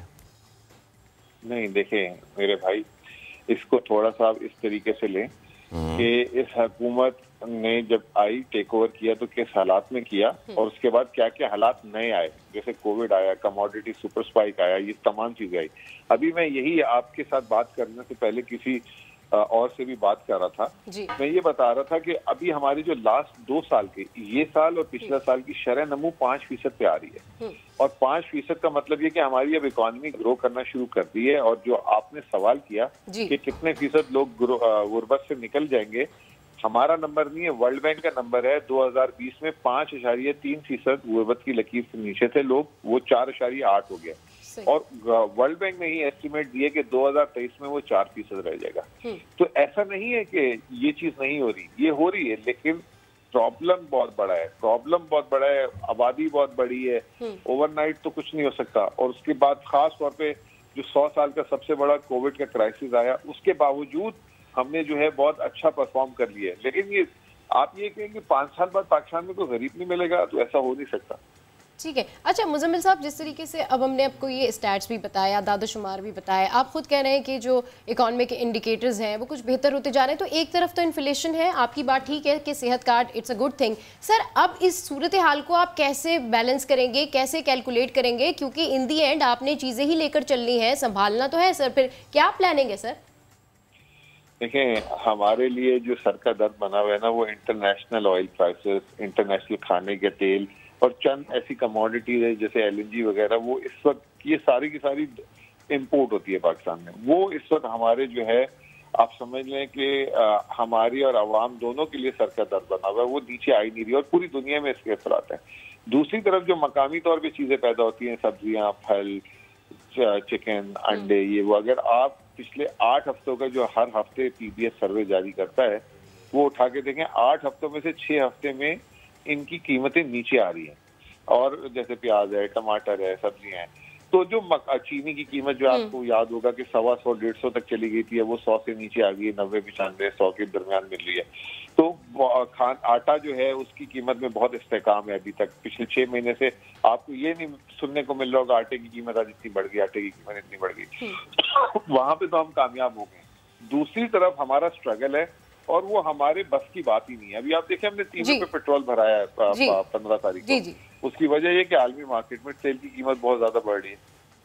ठीक है, पॉइंट आ गया सर आपका। मुजम्मिल असलम साहब हमारे प्रोग्राम में कर रहे थे, आपका बहुत शुक्रिया। और उनका यही कहना है कि जो इंटरनेशनल मार्केट में प्राइस हाई हो रहे हैं उसका जो इफेक्ट है वो हम पर पड़ रहा है और लेट्स सी कि ये कीमतें कम होंगी और इन्फ्लेशन रेट जो है वो भी नीचे आएगा। तो नया दिन में हम आपको मिलवाएंगे कुछ अच्छे बच्चों से और ये बच्चे बहुत ज़्यादा टैलेंटेड हैं। लेकिन नया दिन में यहाँ वक्त हुआ है एक ब्रेक का, और ब्रेक के बाद जब वापस आएंगे तो फिर आपको इनसे मिलवाएंगे।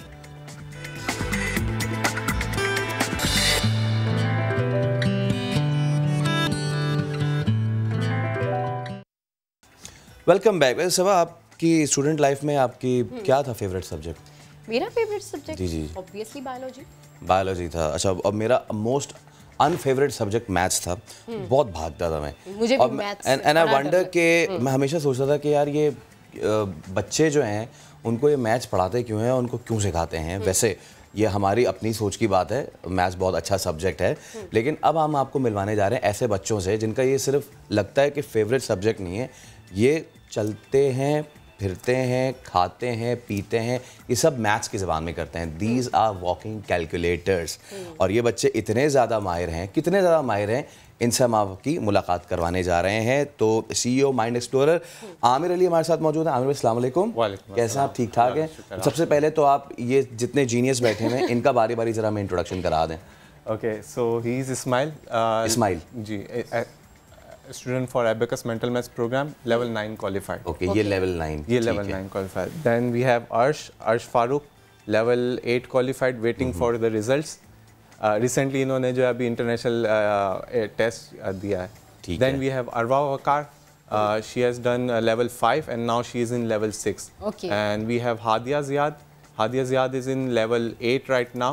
Recently she have complete level 7. Sir, तो सर ये बताएं व्हाट इज़ ऑल अबाउट, ये जो दी माइंड एक्सप्लोरर, ये किस तरह आपका काम करता है, किस तरह की ये जो है एक्टिविटी है, किस तरह का ये आपका इदारा है और क्या सिखा रहे हैं आप ज़बरदस्त काम?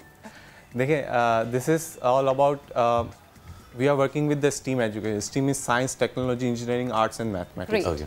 With that we have some holistic development program in which we are working with the Abacus Mental Maths program, the Brain Gym program and the Complex Writing program. Okay. So ये जो बच्चे ये holistic development के हवाले से जिसमें ये Abacus को use करते हैं initially, होता है कि initially on the tool Abacus पर जो है ये calculation करते हैं and then gradually हम इन्हें practice करवाते हैं without tool आपने calculation कैसे perform करनी है. So whatever they are doing doing in imagination. There is no physical tool.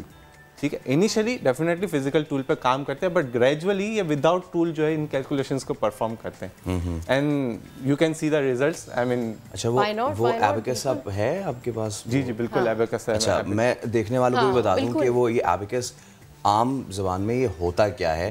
तो आपने देखा होगा कि एक टूल होता है, बहुत पुराना काउंटिंग का टूल है और उसको अब उसमें बीड्स लगी होती हैं this and all that. If you can show me this. So yeah there you go. This is student abacus. It's like this. Exactly. Okay, तो ये इस तरह है. तो इस पे आप इस तरह ये काउंट करते हैं. और अच्छा ये तो हमने छोटा सा आपको दिखाया है, ले आए यार, बड़ा भी ले आए, शर्माए नहीं, कोई मसला नहीं है. There you go. ये आप ले लें बिल्कुल. So this is abacus. और ये ज़माने कदीम में आपने अक्सर मूवी में देखा होगा कि कुछ ग्रीक साइंटिस्ट जो थे वो ऐसे काउंट कर रहे होते थे यूं करके. अब ये ज़माने कदीम से ज़माने जदीद का ये मॉडर्न एबेकस है. ठीक है जी. This is Japanese version of abacus. ये जापानीज वर्जन ऑफ एबेकस है. इसमें अलग अलग चाइनीज वर्जन भी आते हैं, कोरियन वर्जन्स भी आते हैं, but this is the Japanese version. This is the Japanese version. इसको सौरबन भी कहते हैं. सौरबन. सही. अच्छा ये बताइए, ऑब्वियसली ये तमाम चीज़ें तो हमने देखी और जैसे ही मुझे आपने बताया कि ये इमेजिन करते हैं और फिर उसको जो है वो कैलकुलेट करते हैं, तो this is very big thing. एक नॉर्मल इंसान के लिए इतना ज़बरदस्त और इतना जल्दी इतना एक्टिव उसको प्ले करना और जवाब दे देना आसान नहीं होता. तेरा का पहाड़ा याद ना हो. एग्जैक्टली. मतलब मैथ्स तो मुझे बहुत ज़्यादा, यानी सबसे बुरे मार्क्स जो थे वो मैथ्स में ही आते थे और यहाँ इतने छोटे छोटे से बच्चे बैठे हुए और ये एक्सपर्ट्स हैं. तो सबसे पहले हाँ बिल्कुल इस्माइल से अगर हम शुरू करें तो इस्माइल ये बताइए सबसे पहले तो आपकी हॉबीज क्या है, अच्छा लगता है आपको? यस मेरी हॉबी तो yes obviously maths and science. तो सर प्लीज आप कुछ इनसे पूछिए और ये फिर बताएंगे हमें instant response. Why not. Ismail, can we do 3/1 division? Yes. Okay fine. 422 into 2. 211. Good. Nice. You can check it. Okay.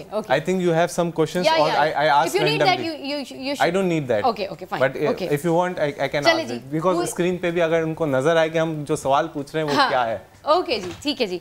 तो अर्श जो है वो यहाँ पर है, तो अगर मैं अर्श से पूछूं, अर्श ये बताइए 63 - 39. ओके अच्छा. 63 - 39. -39. इनसे आप वो पूछे, मैं वो अर्श से डबल डिजिट मैं पूछ के बताता हूँ कैसे पूछना है. बिल्कुल. मुझे दें क्योंकि इसकी स्पीड है. Sure. Okay fine. Arsh, are you ready? Yes sir. We are doing double digit long. Ready to go? अच्छा मैं तब तक आप ये कर रहे हैं ना, तब तक मैं अपने पास जरा कैलकुलेटर खोल लेता हूँ. Why not? That is really great. हाँ चले, अब मैं अपनी तरफ से भी चेक कर रहा हूँ, स्क्रीन पे चेक करे. चले, लेट्स स्टार्ट. ओके अर्श, 30 40 -45 43 -21 -38 71 -37 12 -17 28 -29 -35 18 32 -48. 4. हैं? सर ये तो कब शुरू हुआ, कब खत्म हो गया, ये तो मैं लिख भी नहीं पा रहा. अभी तो फैसल ने कैलकुलेट भी नहीं करना शुरू किया है. कैलकुलेट करना, मैं तो सिर्फ देख रहा था कि मैं 4 माइनस कर लिखूं कब. Okay next. देखिए अब हम आपको शो करते हैं सिंगल डिजिट का. This was the double digit. ठीक है, single digit. Hadiya, can you do it? Perfect. Ready? Okay fine. Single digit long. 16 3 3 1 4 -1 -8 3 -4 -9 -1 9 -4 -4 2 8. 18. Oh, you want to try one more? Great. Okay, next. Hadia. 1 5 minus 5 9 minus 1 1 minus 7 minus 3 4 9 minus 1 1 3 minus 8 1 4. 13. Okay अच्छा ये तो लिखा हुआ है तो जो देखने वाले वो शायद ये कहें कि जी शायद पहले से प्रिपरेशन कर लिए। अच्छा मैं अपने हिसाब से अगर कुछ करूं No worries. जो मुझे सबसे ज़्यादा मुश्किल लगता है ठीक है। अच्छा मैं स्क्वायर्स पूछ सकता हूँ इनसे? स्क्वायर्स लाइक 6 का square and this and all वो आप इसको ब्रेक करके पूछ लें। लाइक 6 into 6 ओके चलो जो सबसे छोटी है उनका नाम क्या है? अरवा वक्कार। अरवा मैं आपसे कैन आई आस्क अच्छा अरवा मुझे बताएं मैं तो छूटते ही मैंने अपने लेवल से छूट गया 6 by 6 very good 12 into 12 12 by 12 12 by 12 multiply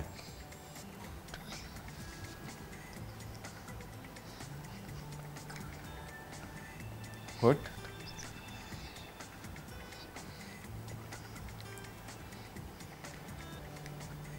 $132. 12 by 12 okay Arsh pass on to you 12 into 12 144 अच्छा हादिया 13 by 13 नहीं she is not for 2 by 2 multiplication. आप 3 by 1 पूछें से वो जवाब देगी। Okay. 423 by 5 423 by 5 Person is also calculating. 2115. Is it right? जी 2115. That's really 2115. nice. Actually, Really nice. 2 by 2 multiplication जो है वो हमारे पास लेवल 8 और लेवल 9 में। अच्छा। he can do it. He can do it. ये अच्छा, बिल्कुल चलो, ये अब मैं level आपसे 9 पूछता के ये लेवल 8 के। ये level 8 के 14 by 19 266. यार तुम तो कंप्यूटर से भी तेज हो भाई। कमाल, 266 जबरदस्त ओके वन मोर अब मुझे मजा आता जा रहा है वन मोर 25 into 13 325. Great. मतलब कि यार क्या मैं कुछ आप ये नाम आपका हो Ask them 3 by 1 division. 3 by 1 division वो अगर आप पूछो ये देख रहे ये सवाल है आपके पास कोई भी आगे वाले पूछ सकते हैं। ये वाले okay 615 divided by 7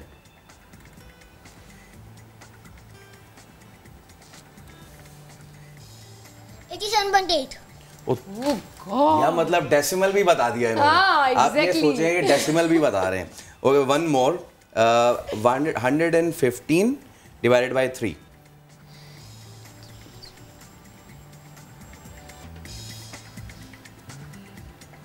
115 divided by 3 Come on. 38.3. यार Great. That's really great. That's really great. I hope के वजीर तालीम वजीर बिल्कुल। साइंस सब देख रहे हो तो वो वजीर मैथ्स जो जी। हैं वो इन्हें बना दें। अच्छा अरवा मैं आपसे छोटा सा पूछूं मैं इनसे डिवीजन पूछ सकता हूं that's 2 by 1 2 by 1 division. Okay 34 divided by 4 34 divided by 8.5. जबरदस्त इससे पहले कि मैं मजीद क्वेश्चंस करूं क्योंकि मुझे लगता है कि ये this will keep on going. हाँ बिल्कुल। मैं देखता हूँ दुनिया भर में जो है बच्चे दे आर प्रीटी शार्प। हम देखते हैं थेसॉरस के बहुत सारे कॉम्पिटिशन्स होते हैं इसी तरह मैथ्स के बहुत सारे कॉम्पिटिशन्स होते हैं पड़ोसी ममालिक के बहुत सारे फार ईस्ट एशियन कंट्रीज़ के बहुत सारे बच्चे जो हैं वो चैम्प्स होते हैं। हमारे यहाँ स्पेलिंग बी में बहुत ज़्यादा स्कोप है। तो मुझे बताएं हमारे बच्चों के जो माइंड्स हैं आजकल के ज़माने में ख़ास तौर पे वे they are stuck into the mobiles baby shark doo doo Dudu उससे बाहर नहीं आ रहे तो आप इनको यहाँ से लेके यहाँ तक कैसे लेके आए कितना टाइम लगा इनको इस तरह प्रिपेयर करने में? देखें अक्सर पेरेंट्स हमारे पास आते हैं कहते हैं कि हमारे बच्चों का मैथ्स वीक है। मोस्टली हमारे पास जो आते हैं वो मैथ्स का वीक पॉइंट लेकर आते हैं।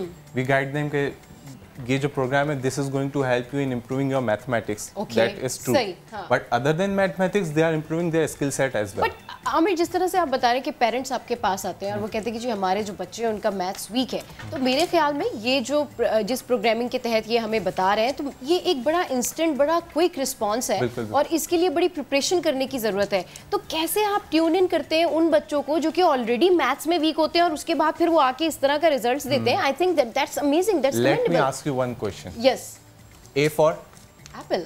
why not aeroplane? It can be. Why not obviously. alligator? Yes. Because yes. that is your photographic Why memory. not almonds? हाँ बिल्कुल. और बादाम खाएंगे तो दिमाग तेज होगा. Exactly. वो ये खाते हैं. I think बादाम तो किसी खाते. So ये क्या ये आपकी फोटोग्राफिक मेमोरी है. What they are doing, इसको अपनी फोटोग्राफिक मेमोरी में इन्होंने प्रिंट कर दिया. अच्छा इसको. आप देखेंगे इनकी फिंगर्स इस तरीके से मूव करती है. So what they are doing, they are moving the beats in their brain. अच्छा. जबरदस्त. ये पूरा फोटोग्राफिक मेमोरी पे चलता है. अर्श या कोई भी हमें बता सकता है कि ये जो आप प्रैक्टिस करते हो मतलब क्या किस तरीके से प्रैक्टिस कर सकते हो कोई करते हो किस क्या आपकी प्रैक्टिस होती है कोई बताओगे इस बारे में. जैसे अगर ये मैं आपको दूं? लेना है अपने ये. नहीं अच्छा, भाई okay. ऐसे ही सही है. सही. Is perfect. हाँ. जैसे हम 10 यूनिट्स की रॉन्ग में माइंड में बिल्कुल फिक्स कर देते हैं पूरा अबेकस जैसे हमारे माइंड में बिल्कुल प्रिंट हो चुका होता है. फिर हमें जब भी कोई सम ऐसा करना होता है हम डायरेक्ट उसी वक्त माइंड में कर सकते हैं. भले हम कुछ भी काम कर रहे हो भले हमारी प्रैक्टिस हो हम एक दो सम ऐसे ही अगर हमारे पास अबेकस जैसे ये प्रोवाइडेड अबेकस नहीं है हमारे पास हमारे पास अबेकस पे कुछ मसला है वो नहीं चल सकता तो फिर हम वही चीज़ें जो हमें अबेकस पे कर दी है वही हम आराम से माइंड में भी कर सकते हैं तो हमारा आंसर भी वही आएगा. आंसर भी वही आएगा. और कितनी प्रैक्टिस करनी पड़ती है? टेस्ट में बहुत ज़्यादा करनी पड़ती है और ऐसे ही भी बहुत ज़्यादा करनी पड़ती है फिर आपके टेस्ट में बहुत अच्छे मार्क्स. अच्छा तो जब ये प्रैक्टिस आप लोग कर रहे होते हो तो कभी कभी फेड अप नहीं हो जाता यार इतनी सारी मैच मैं मतलब कितना कैलकुलेट करूं कितनी प्रैक्टिस करूं मतलब थोड़ा होता है ऐसा कुछ? कभी कभी होता है लेकिन मज़ा आता है. अच्छा अदर देन दिस आप लोग क्या क्या करते हैं भाई? आप लोग बाहर खेलते हैं बच्चों के साथ फ्रेंड्स बनाते हैं या फिर सारा दिन बीट्स के साथ खेलते रहते हैं? हम तो सारा दिन बीट्स के साथ खेलते रहते हैं मगर कभी कभार बाहर जाते हैं वरना इसमें सारा टाइम लगा रहता है. और मुझे ये बताएं अभी तक ये बच्चे compete इन्होंने किया है नेशनल इंटरनेशनल लेवल पे और किस किस की क्या अचीवमेंट है ये बताएं. ये लास्ट ईयर हमारा कंपटीशन हुआ था इंटरनेशनल कंपटीशन था जिसमें अबाउट 13 डिफरेंट कंट्रीज से लोगों ने पार्टिसिपेट किया था.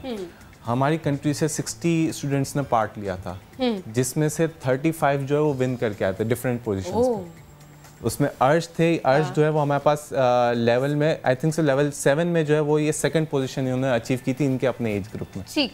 अच्छा ये बताइए कि अगर इन्हीं की तरह और जो बच्चे हों वो आना चाहें और वो करना चाहें इसी तरह एबेकस के थ्रू इसी तरीके से ये प्रैक्टिस करना चाहें तो आप उनको क्या सजेस्ट करेंगे? और दूसरा ये कि जिन बच्चों का मैथ्स बहुत वीक होता है वो इस प्रोग्राम में शामिल हो सकते हैं और इसी तरह इंस्टेंट रिस्पॉन्स कर सकते हैं. बिल्कुल कर सकते हैं. मैं आपके साथ एक फैक्ट शेयर करता हूँ. हमारे पास अक्सर पेरेंट्स आते हैं कि ये स्कूल ने जो है कहा है कि ये they can not do it. Okay. School की तरफ से टैग लग चुका है कि they can not do it. वो हमारे पास लेके आते हमने कहा कि लेट्स ट्राई. ठीक है हम उनके साथ बैठते हैं ये काम करवाते हैं स्टार्टिंग में ग्रेजुअली. देखें हर चीज़ ऑल ऑफ सडन नहीं हो सकती. It takes time. ठीक है सो इनिशियली वो जो है वो स्लो विद एबेकस करना शुरू करते हैं एंड देन ग्रेजुअली हम उन्हें विदाउट एबेकस पे पुल ऑफ करते हैं. ये तो अभी भी बड़े बच्चे हैं. हमारे पास 5.2 ईयर्स के बच्चों ने परफॉर्म किया है. लेवल 8 एक हमारी स्टूडेंट थी निवा. उन्होंने 8.7 में जो है लेवल 8 क्लियर किया and she was really good. I mean जो कैलिबर आपने देखा जरा एक बार फिर हम जरा खेलते हैं. एक तो द वर्ड प्ले का number play. I will start with smile subtraction से स्टार्ट करते हैं. ठीक है सो अच्छा इसको मैं क्या कहूँगा? This is 1 2 3 4 5 6. हाँ या 6 डबल डिजिट है 6 digit count. Okay you just तो मेरे पास मैं आप देखने वालों को बता दूं मेरे पास 6 डिजिट्स हैं और वो सब्ट्रैक्शन के हैं. ठीक है मिक्स है एडिशन सब्ट्रैक्शन मिक्स. एडिशन इसमें कैसे पता चलेगा कि एडिशन कौन सा है? जिसके साथ जो साइन है वो ऑपरेशन परफॉर्म होगा. जिसके साथ साइन नहीं है that is addition. Okay so it's a mix bag यानी कि ये जो अब फॉर्मूला है if I am correct in that के formula so there you go smile. इसमें एडिशन भी है सब्ट्रैक्शन भी है. 62 - 59 + 17 - 6 + 17 - 8. 23. Brilliant.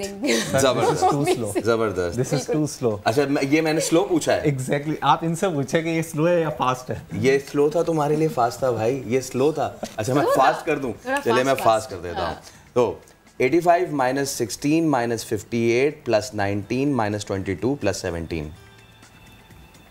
25. यार ये कैसे पॉसिबल है, कैसे कर सकते हो यार। ओके, अब मैं आता हूँ अरवा पे। ओके अरवा, हम मल्टीप्लाई पे जा रहे हैं। Okay, double digit multiply, 23 into 8। 23 into 8, 184। ये एक बार फिर वाटर कूलर आपके नाम हुआ। और अर्श से मैं पूछता हूँ 63 इंटू 63। 3969। वह भाई, अच्छा इनसे मैं क्या पूछूं, अगर आप मुझे गाइड करें। हादिया से 2/1 मल्टीप्लिकेशन में हादिया से 3/1 पूछूं मैं। ओके, फिर मैं ऐसे पूछता हूँ, आप अपने पास 123। I am so slow in writing. 123 into 6। 738। My God, amazing amazing. ये कैसे पॉसिबल है, ये कैसे हो रहा है। Still you are taking too much time. I mean इसको और टाइम हम स्पेस करते हैं। मतलब आप ये कह रहे हैं कि हम इनसे पूछने में इतना टाइम लगा रहे हैं, हमें तो लग रहा है कि ये इंतहाई क्विक रिस्पांस दे रहे हैं, और ये कैसे पॉसिबल है। Really nice. मेरा नेक्स्ट है 184 इंटू 5।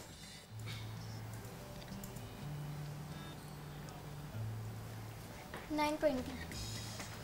हाय हाय, काश आज हम इनामात रखते और वो इनामात ख़त्म हो चुके होते। Now my last question is, क्या आप लोग इसको पूरा साल इस एक्टिविटी को करते हैं, या फिर ये समर कैंप्स या वेकेशंस में करते हैं, and what are the charges and all, so that जो वालिदैन देख रहे हैं, ख़ास तौर पे मैं दरख्वास्त करूँगा अपने तमाम अजीज़ व क़ारिब से कि जो बच्चों को छोड़ देते हैं, जा बेटा ले मोबाइल और खेल, खुदा का वास्ता प्लीज़ अपना माइंड इधर शिफ्ट करें प्लीज़।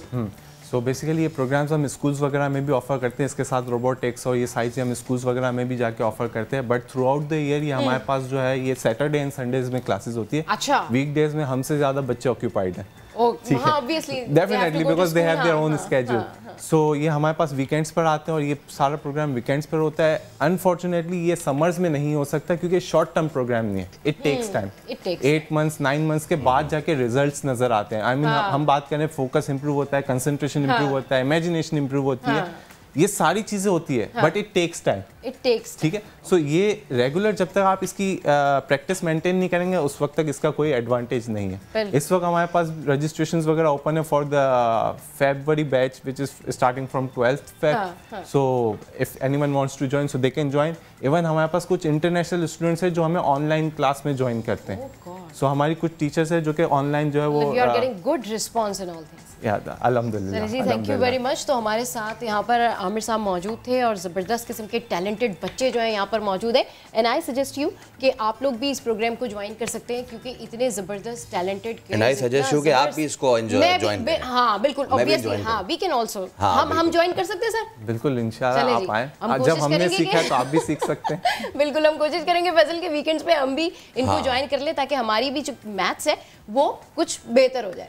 कराची के कश्मीर रोड पर डकैती मज़ाहमत पर 28 साला शाहरुख के कत्ल का मुल्जिम अपने अंजाम को पहुंच गया। पुलिस का दावा है कि मुल्जिम फरजंद अली की गिरफ्तारी के लिए गुलशन इकबाल में छापा मारा तो उसने खुद को गोली मार ली। मकतूल के अहले खाना भी मुतमईन है कि मरने वाला शख्स ही शाहरुख का कातिल है। सलमान अहमद की रिपोर्ट देखिए। अपनी माँ को मुश्किल में देखकर वो यूं ना लपकता तो क्या करता? बहन मदद के लिए भाई को ना बुलाती तो किसको पुकारती? और तुमने जरा रहम ना करके गोली चला दी।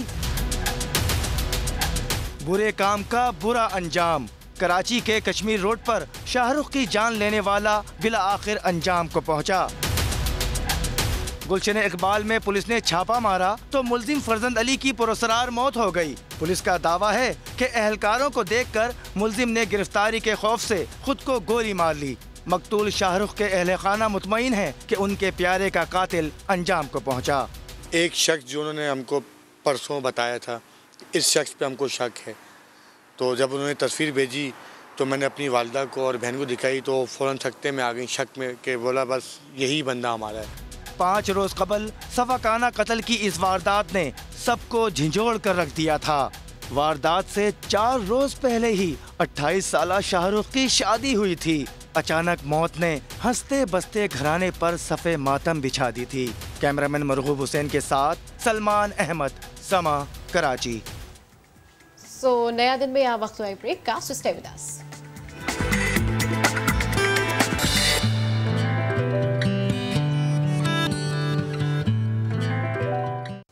Welcome back.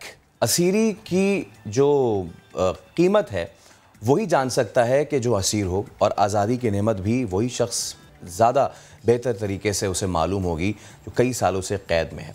अब साथी एंकर सबा शेख हमें ऐसे ही शख्स से मिलवा रही हैं जो कई साल से असीर है, कई साल से क़ैद है, लेकिन क़ैद के दौरान इसने क्या कारनामा सर अंजाम दिया है। सबा लेके जाएंगी, उनसे जानते हैं।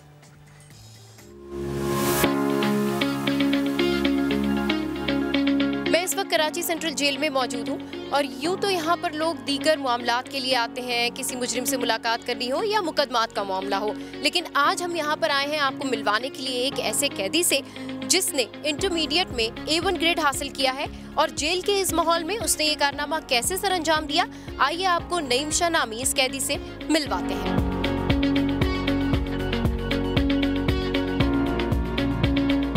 तो इस वक्त मैं मौजूद हूँ हैदर वार्ड में, बैरक नंबर 4 में, और यहाँ पर अंदर नईम शाह मौजूद हैं और चलते हैं और उनसे बात करते हैं और पूछते हैं कि ये जो कारनामा है उन्होंने सर अंजाम दिया है। तो इसी बैरक में नईम शाह मौजूद हैं और हम उनसे पूछेंगे कि जो उन्होंने कारनामा सर अंजाम दिया है इसके पीछे उनकी कितनी मेहनत थी और जेल के इस माहौल में उन्होंने जिस तरीके से ये पढ़ाई की है और अच्छे नंबर लिए हैं, A1 ग्रेड लिया है, तो उनसे हम बात करेंगे और जानेंगे कि ये सब कुछ इस माहौल में कैसे मुमकिन बना पाए वो। अस्सलाम वालेकुम नईम शाह। वालेकुम सलाम। आपको बहुत मुबारक हो, बहुत सारा कांग्रेट्स आपके लिए कि आपने जेल के इस माहौल में इतने अच्छे मार्क्स लिए। तो ज़रा अपनी मार्क्स के बारे में, अपने पोजीशन के बारे में आप हमें ख़ुद से बताइए। मैं अब सबसे पहले मैं भी आप लोगों को शुक्रिया अदा करूं कि आप लोग यहाँ आए, मुझे आप लोग सपोर्ट कर रहे हैं। अच्छा ये बताइए, आप टॉप 20 में आपका जो है वो नाम आया? जी टॉप 20 में मेरा नाम। ठीक है, और 1100 में से आपने कितने मार्क्स लिए? 954 मार्क्स आपने लिए। तो ऑब्वियसली हम भी देख सकते हैं जेल के इस माहौल में आपने किस तरीके से सोचा कि आप इतना पढ़ सकते हैं, आप इतनी स्ट्रगल करके अच्छे मार्क्स ले सकते हैं, क्योंकि आपने न सिर्फ जेल के अंदर रहने वालों के लिए बल्कि जो जेल से बाहर हैं, जो दीगर स्टूडेंट्स हैं, उनके लिए भी एक मिसाल कायम की है कि इंसान जिस माहौल में भी चाहे अगर वो मेहनत करे, जद्दोजहद करे तो वो पढ़ सकता है। ज़रा इस बारे में कुछ बताइए। जी बिल्कुल, सबसे पहले तो मैंने हिम्मत नहीं आ रही, मैंने कोशिश की कि मैं अपनी पढ़ाई जारी रखूँ। शौक़ था, जाहिर सी बात है हर चीज़ का ताल्लुक़ आपको शौक़ से होता है कि अगर आपको वो चीज़ हासिल करने के लिए शौक़ है तो आप कंप्लीट कर लोगे, शौक़ नहीं है तो फिर आप नहीं कर सकते। तालीम हासिल करने का मुझे शौक़ था, उसके बाद फिर यहाँ मैंने मेहनत की और आज मैं सक्सेसफुल हुआ। आपको स्कॉलरशिप भी ऑफ़र हुई? जी बिल्कुल, मुझे ये तवक्को ही नहीं थी कि मुझे इस तरह का कोई स्कॉलरशिप ऑफ़र हो। जब मुझे ये लेटर यहाँ मौसूल हुआ थ्रू के एडमिनिस्ट्रेशन, हमारे सुप्रिटेंडेंट साहब हसन सेतु साहब, उनके तवज्जुह से जब मुझे इत्तला मिली कि भाई आप मुबारक हो कि आपको ये स्कॉलरशिप ऑफ़र हुई, तो मेरे लिए बड़े खुशी की बात थी, क्योंकि मैंने सोचा ही नहीं था कि मैं इस तरह की भी मुझे कोई अपॉर्चुनिटी मिलेगी फ्यूचर। अच्छा, तो आप जब पढ़ते थे, जब ऑब्वियसली आपके इतना अच्छा आपका ग्रेड आया है, आपको स्कॉलरशिप भी ऑफ़र हुई है, हर कोई इस बारे में बात कर रहा है कि एक शख्स जो कि जेल में है वो इस माहौल के अंदर इतना अच्छा जो है वो ग्रेड ला सकता है, पढ़ सकता है, प्रूव कर सकता है। ये बताइए, जब आप पढ़ते थे आपको यहाँ पर क्या क्या दुश्वारियाँ आती थीं, कैसे आपने ये अचीवमेंट्स जो है अपनी इस अचीवमेंट को मुमकिन बनाया? ऑब्वियसली आपको मेहनत, लगन और रहनुमाई, सपोर्ट, ये अगर आपके साथ हो तो आप कोई भी काम कर लोगे। ठीक है, और ये पीछे हम देख सकते हैं आपकी बुक्स भी हैं। जी बिल्कुल, ये मेरी बुक्स हैं जो मैं पढ़ता रहता हूँ, ऊपर भी रखी हुई हैं, 2 डिक्शनरियाँ भी यूज़ करता हूँ। ज़ाहिर है कोई इंटरनेट के एक्सेस तो मेरे पास यहाँ नहीं है, कोई ऐसे कुछ और, तो इन्हीं से मैं मेहनत करता रहता हूँ, कुछ ना कुछ। जो आपके यहाँ पे साथी हैं, साथ रहने वाले, उन्होंने आपको सपोर्ट किया? यहाँ इस बैरक में तो अगर सच बताऊँ तो बहुत कम लोग ही पढ़ने की तरफ मेरे इस बैरक में, और ज़्यादा उनको तवज्जो नहीं रहता। वो कहते हैं कि हमें कुछ मिलता ही नहीं है, ना एडमिशन मिलते हैं, ना हमें बाहर जाके कोई इस तरह मौका मिलेगा, क्योंकि बाहर के हमारे सोसाइटी के अंदर हमारा जो सिस्टम है उसके तहत जब लोग यहाँ से बाहर जाते हैं तो फिर उनको दोबारा पकड़ के अंदर डाल देते हैं। क्योंकि आपने यहाँ पे रहने वालों के लिए, यहाँ पे जो भी सज़ा याफ्ता कैदी हैं, उन लोगों के लिए एक मिसाल कायम की है कि अगर आप पढ़ना चाहें तो आप हर हाल में पढ़ सकते हैं, अपने गोल अचीव कर सकते हैं। अच्छा ये बताइए, आप इस जेल में कब से हैं? मैं लास्ट 11 साल से, मैं 19 मई 2011 से मैं इस जेल में हूँ और इस बैरक के अंदर मुझे 4 साल हो गए।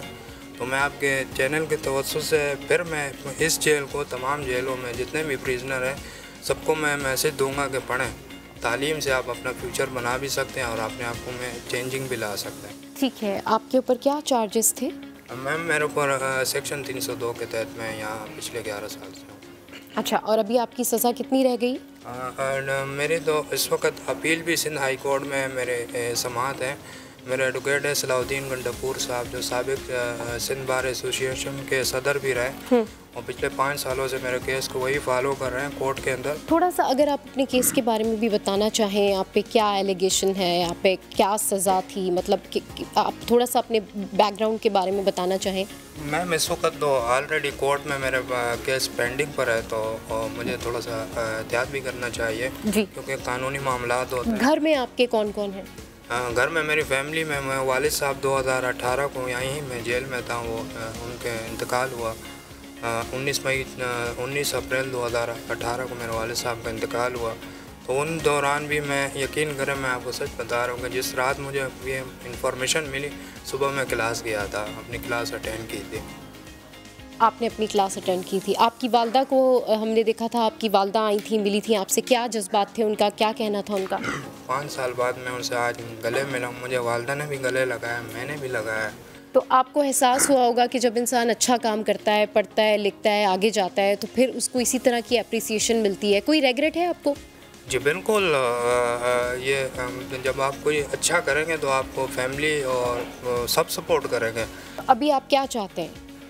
मैं फ्यूचर जी अपना फ्यूचर चाहता हूँ, चार्टर्ड अकाउंटेंट बनना चाहता हूँ। ठीक है, तो अब आप यहाँ पे इन लोगों को पढ़ाते हैं, आपकी कोशिश होती है कि आप पढ़ गए तो आप भी किसी को फ़ायदा दें, आप किसी को पढ़ाएं? यहाँ तो मैं बोलता रहता हूँ, काफ़ी लोगों को मैं क्लास में मैं उनकी एडमिशन भी करवा देता हूँ। कुछ मेरी बात सुन भी लेते हैं, कुछ नहीं भी सुनते हैं। जो लोग गलत काम करते हैं या गलत कामों में पड़ जाते हैं, वो यूथ्स, आप खुद यहाँ पर जेल में हैं, इस जेल के माहौल से गुजर रहे हैं, आपको खुद भी फील होगा कि यहाँ क्या माहौल है, उनको क्या मैसेज देना चाहेंगे आप? उनको मेरा मैसेज यही है कि अच्छा करोगे तो नाम कमाओगे, इज़्ज़त कमाओगे, और बुरा करोगे तो कोई आपको याद नहीं रखेगा। ठीक है जी, बहुत शुक्रिया नईम शाह। तो ये नईम शाह हमारे साथ मौजूद थे और बैरक नंबर 4 से हमने आपको ये माहौल भी दिखाया और ये सारा एटमॉस्फेयर दिखाया जहाँ पर रहकर, यहाँ पर पढ़कर नईम शाह ने A1 ग्रेड हासिल किया और स्कॉलरशिप भी उनको ऑफ़र हुई। तो आपने नईम शाह के बारे में तो जाना, उनकी कहानी भी सुनी और अब आपको बताते हैं थरपारकर की कहानी, थरपारकर की पानी कहानी, फैसल करीम की ज़ुबानी।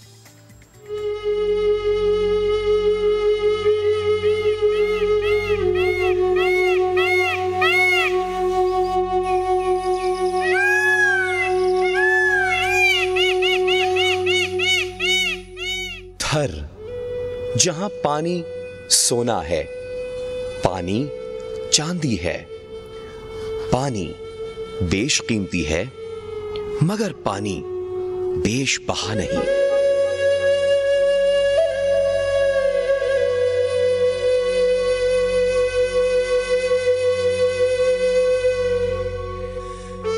ये साल 2022 है, नए साल का आगाज हो चुका है और पूरी दुनिया इसका जश्न मना रही है।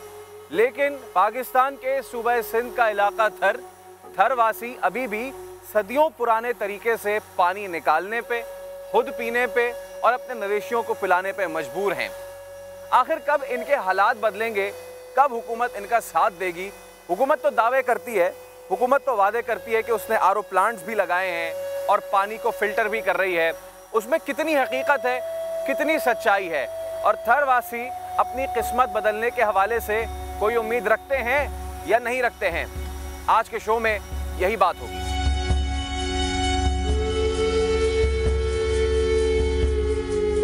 थर में जिंदगी कई फीट ज़ेरे ज़मीन है और इस जिंदगी को जीने के लिए, 2 घूंट पानी पीने के लिए कई बार तो मरना पड़ता है। तकरीबन 1 किलोमीटर दूर है वो, वहाँ सर के ऊपर से मटके वगैरह भर के लाते हैं पानी के लिए। और जो औरतें हैं, ख़वातीन हैं जो हामला होती हैं, उनका हमल भी कभी कभी ज़ाया हो जाता है। तो इसलिए हम गुजारिश कर रहे हैं कि बराए मेहरबानी इस इदारे को फ़ाल किया जाए। थरवासी आज भी कदीम तरीके से पानी निकालने पे मजबूर हैं।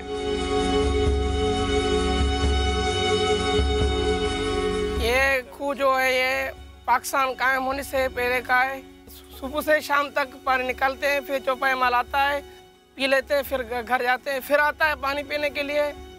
शाम तकरीबन शाम को आते हैं। ये असांजो पुराणो तरीक़ो आहे। असांजो माल हिन हिते 80 खां 90 साल थी गुज़री चुका आहिनि। अबा ॾाॾनि खां वठी इहो ई तरीक़ो असांजो हलंदो रहियो आहे। असांजो चौपायो माल तमामु तकलीफ़ सां पाणी कढूं था। सुबुह खां वठी शाम ताईं ॻोठु पाणी भरे थो, ॿार बचो पाणी भरे थो। असांजो चौपायो माल हर रिढ बकरी उठ ढगी सभु असांजो इन खूह ते पाणी माल पीए थो। असांखे ॿियो को बि तरीक़ो कोन आहे। असांखे कुझु न कुझु हुकूमत अहिड़ो सहारो ॾिए जो असांजो माल चौपाए लाइ पाणी कढण या असांखे तकलीफ़ न थिए।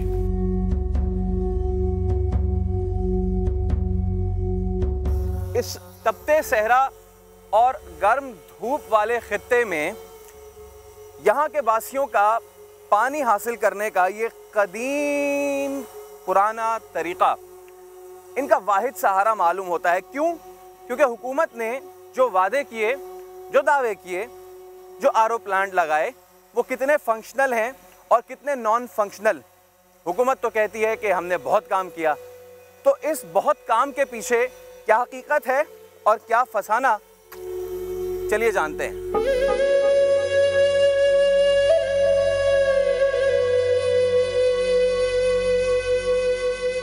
चलिए अब उस हकीकत से पर्दा उठाने का वक्त आ गया है कि जिसके बारे में हुकूमत कहती है कि बहुत काम किया है, थर के वासियों को बहुत पानी दिया है। कितना दिया है, कितने आरओ प्लांट लगे हैं और कितने उनमें से फंक्शनल हैं। सबसे पहले तो हमें आके इधर ये इसको हटाना पड़ रहा है। ये अब फिक्र ना करें, ये लकड़ी तो शायद ऐसी लगी हुई थी, अंदर खुला होगा। आ जाए आ जाए आ जाए।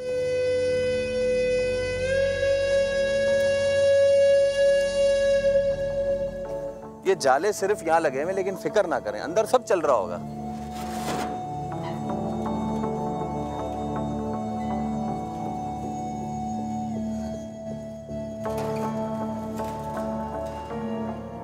माजरत के साथ अंदर कुछ भी नहीं चल रहा। ये उन आरओ प्लांट्स, उन कई आरओ प्लांट्स में से एक है जो लग तो गए, चल नहीं रहे। हालत आप देख सकते हैं, लाखों रुपए की मशीनरी मट्टी में अटी हुई है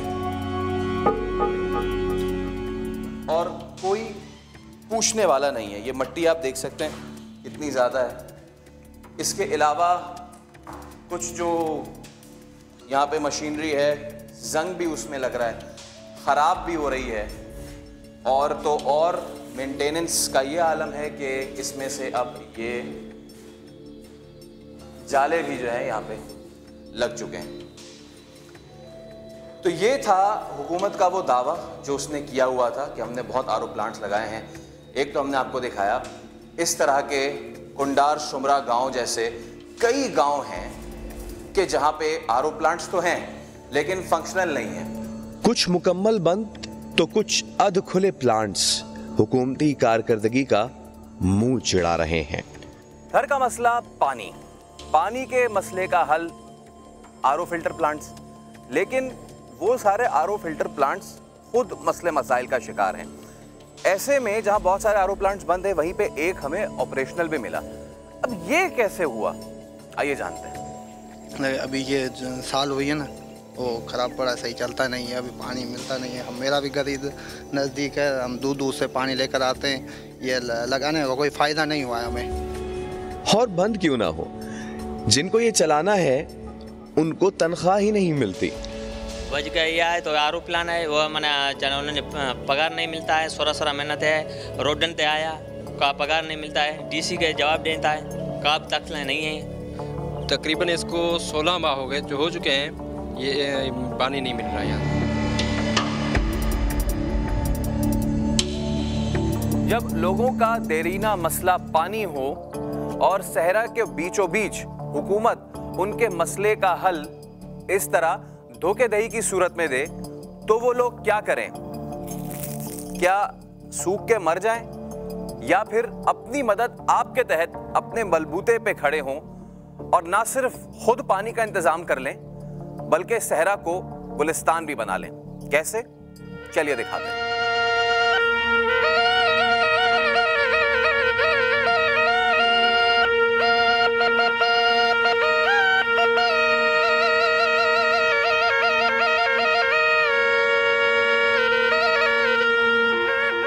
एकदम से मंजर बदल गए, जज्बात बदल गए, हालात बदल गए, एहसासात बदल गए। आपको क्या लगा हम पंजाब चले गए? ये पंजाब या कोई और सूबा या कोई और खित्ता नहीं है, यही थर है जिसके मनाजिर कुछ देर कबल हमने आपको दिखाए और जिसके हुकूमती दावे हमने आपके सामने फाश किए।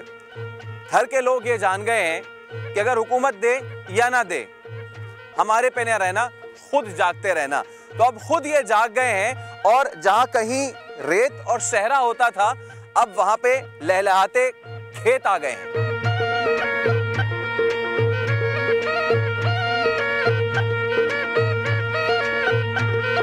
खुदा भी उनकी मदद नहीं करता जो अपनी मदद आप नहीं करते, इसलिए थर वालों ने अपनी मदद आप करने की ठानी है।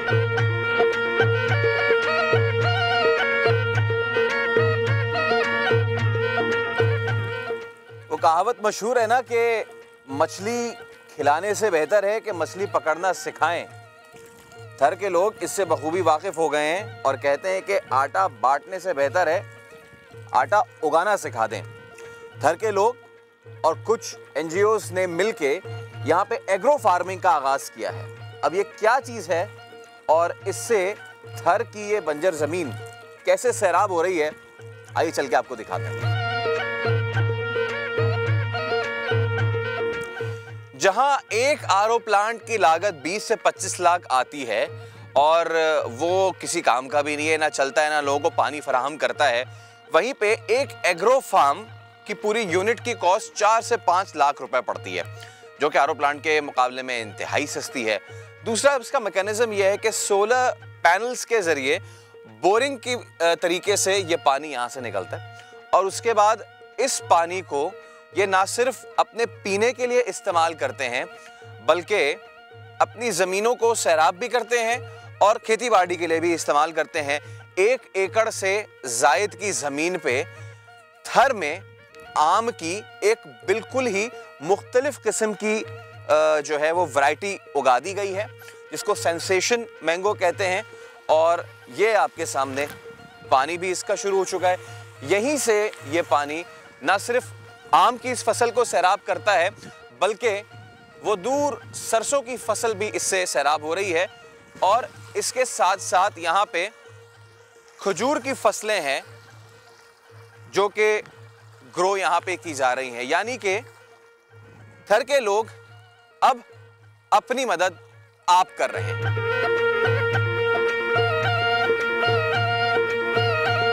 आठ से 10 माह कबल दुआ फाउंडेशन एक एनजीओ है कराची की, उनको हमने एप्लीकेशन दी कि हमारी आबाई ज़मीन है 8 से 10 एकड़, तो वहाँ पे हम सिर्फ बारिशों पे रिवायती फसल लगाते हैं और पानी मुयस्सर नहीं है।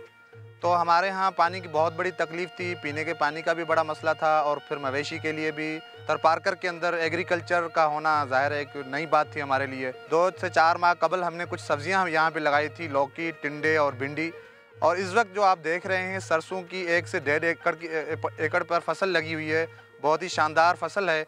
और सबसे बड़ी बात यह है कि थरपारकर की तारीख़ में पहली बार अल्हम्दुलिल्लाह यहाँ पे मज़ाफ़ाती खजूर, शकरी, बसरी और डक्की ये वैरायटी है खजूर की। और थरपारकर की तारीख में सेंसेशन मैंगो ये भी फर्स्ट टाइम लगा है।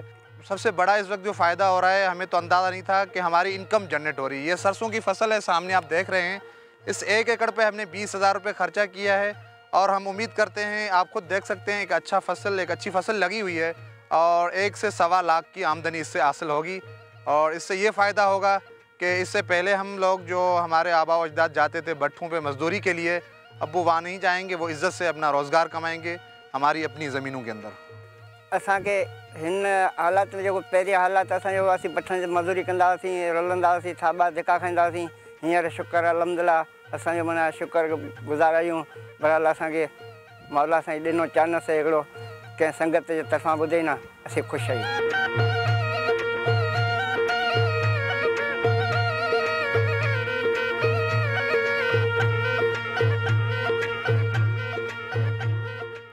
सिर्फ सरसों की फसल नहीं है यहाँ पे बागात भी अब उगाए जा रहे हैं। ये आम के पेड़ के नीचे मैं मौजूद हूँ एंड टू योर सरप्राइज सिर्फ सरसों और आम नहीं, नीचे गंदम है, पीछे आम है। अल्लाह ताला ने किया क्या खूब इंतजाम है। ताई थर बदलिंदो पाकिस्तान।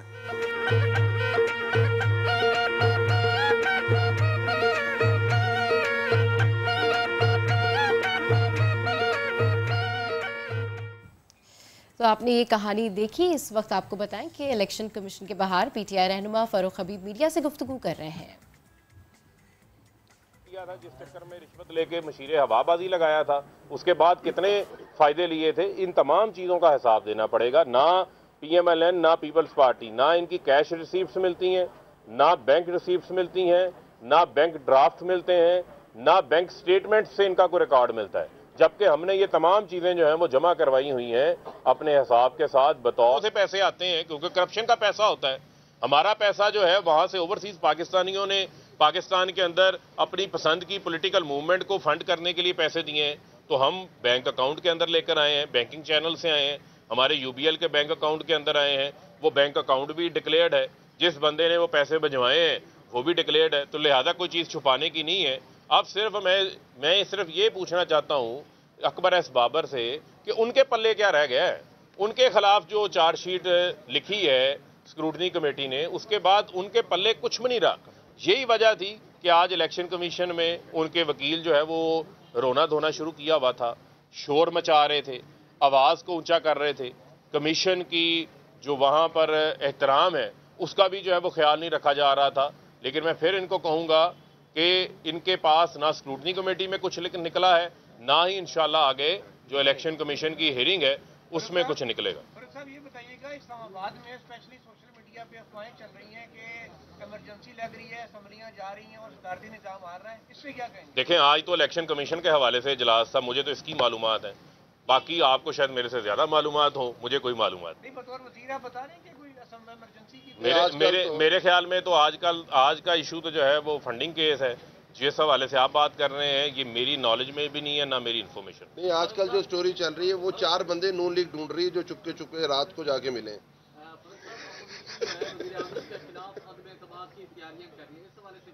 किसके खिलाफ? नहीं, वो तो फिलहाल अपने खिलाफ ही अदम एतमाद कर रहे हैं। बहुत शुक्रिया। तो इस वक्त फारूक हबीब मीडिया से गुफ्तगू कर रहे थे और उसमें उनका यही कहना था कि जो स्क्रूटनी कमेटी की रिपोर्ट है उसमें भी कोई चीज़ जो है वो साबित नहीं हुई है। तो आज के शो से इतना ही दीजिए इजाजत। अब आपसे मुलाकात होगी हमारी कल। बिल्कुल, सो कीप वॉचिंग नया दिन।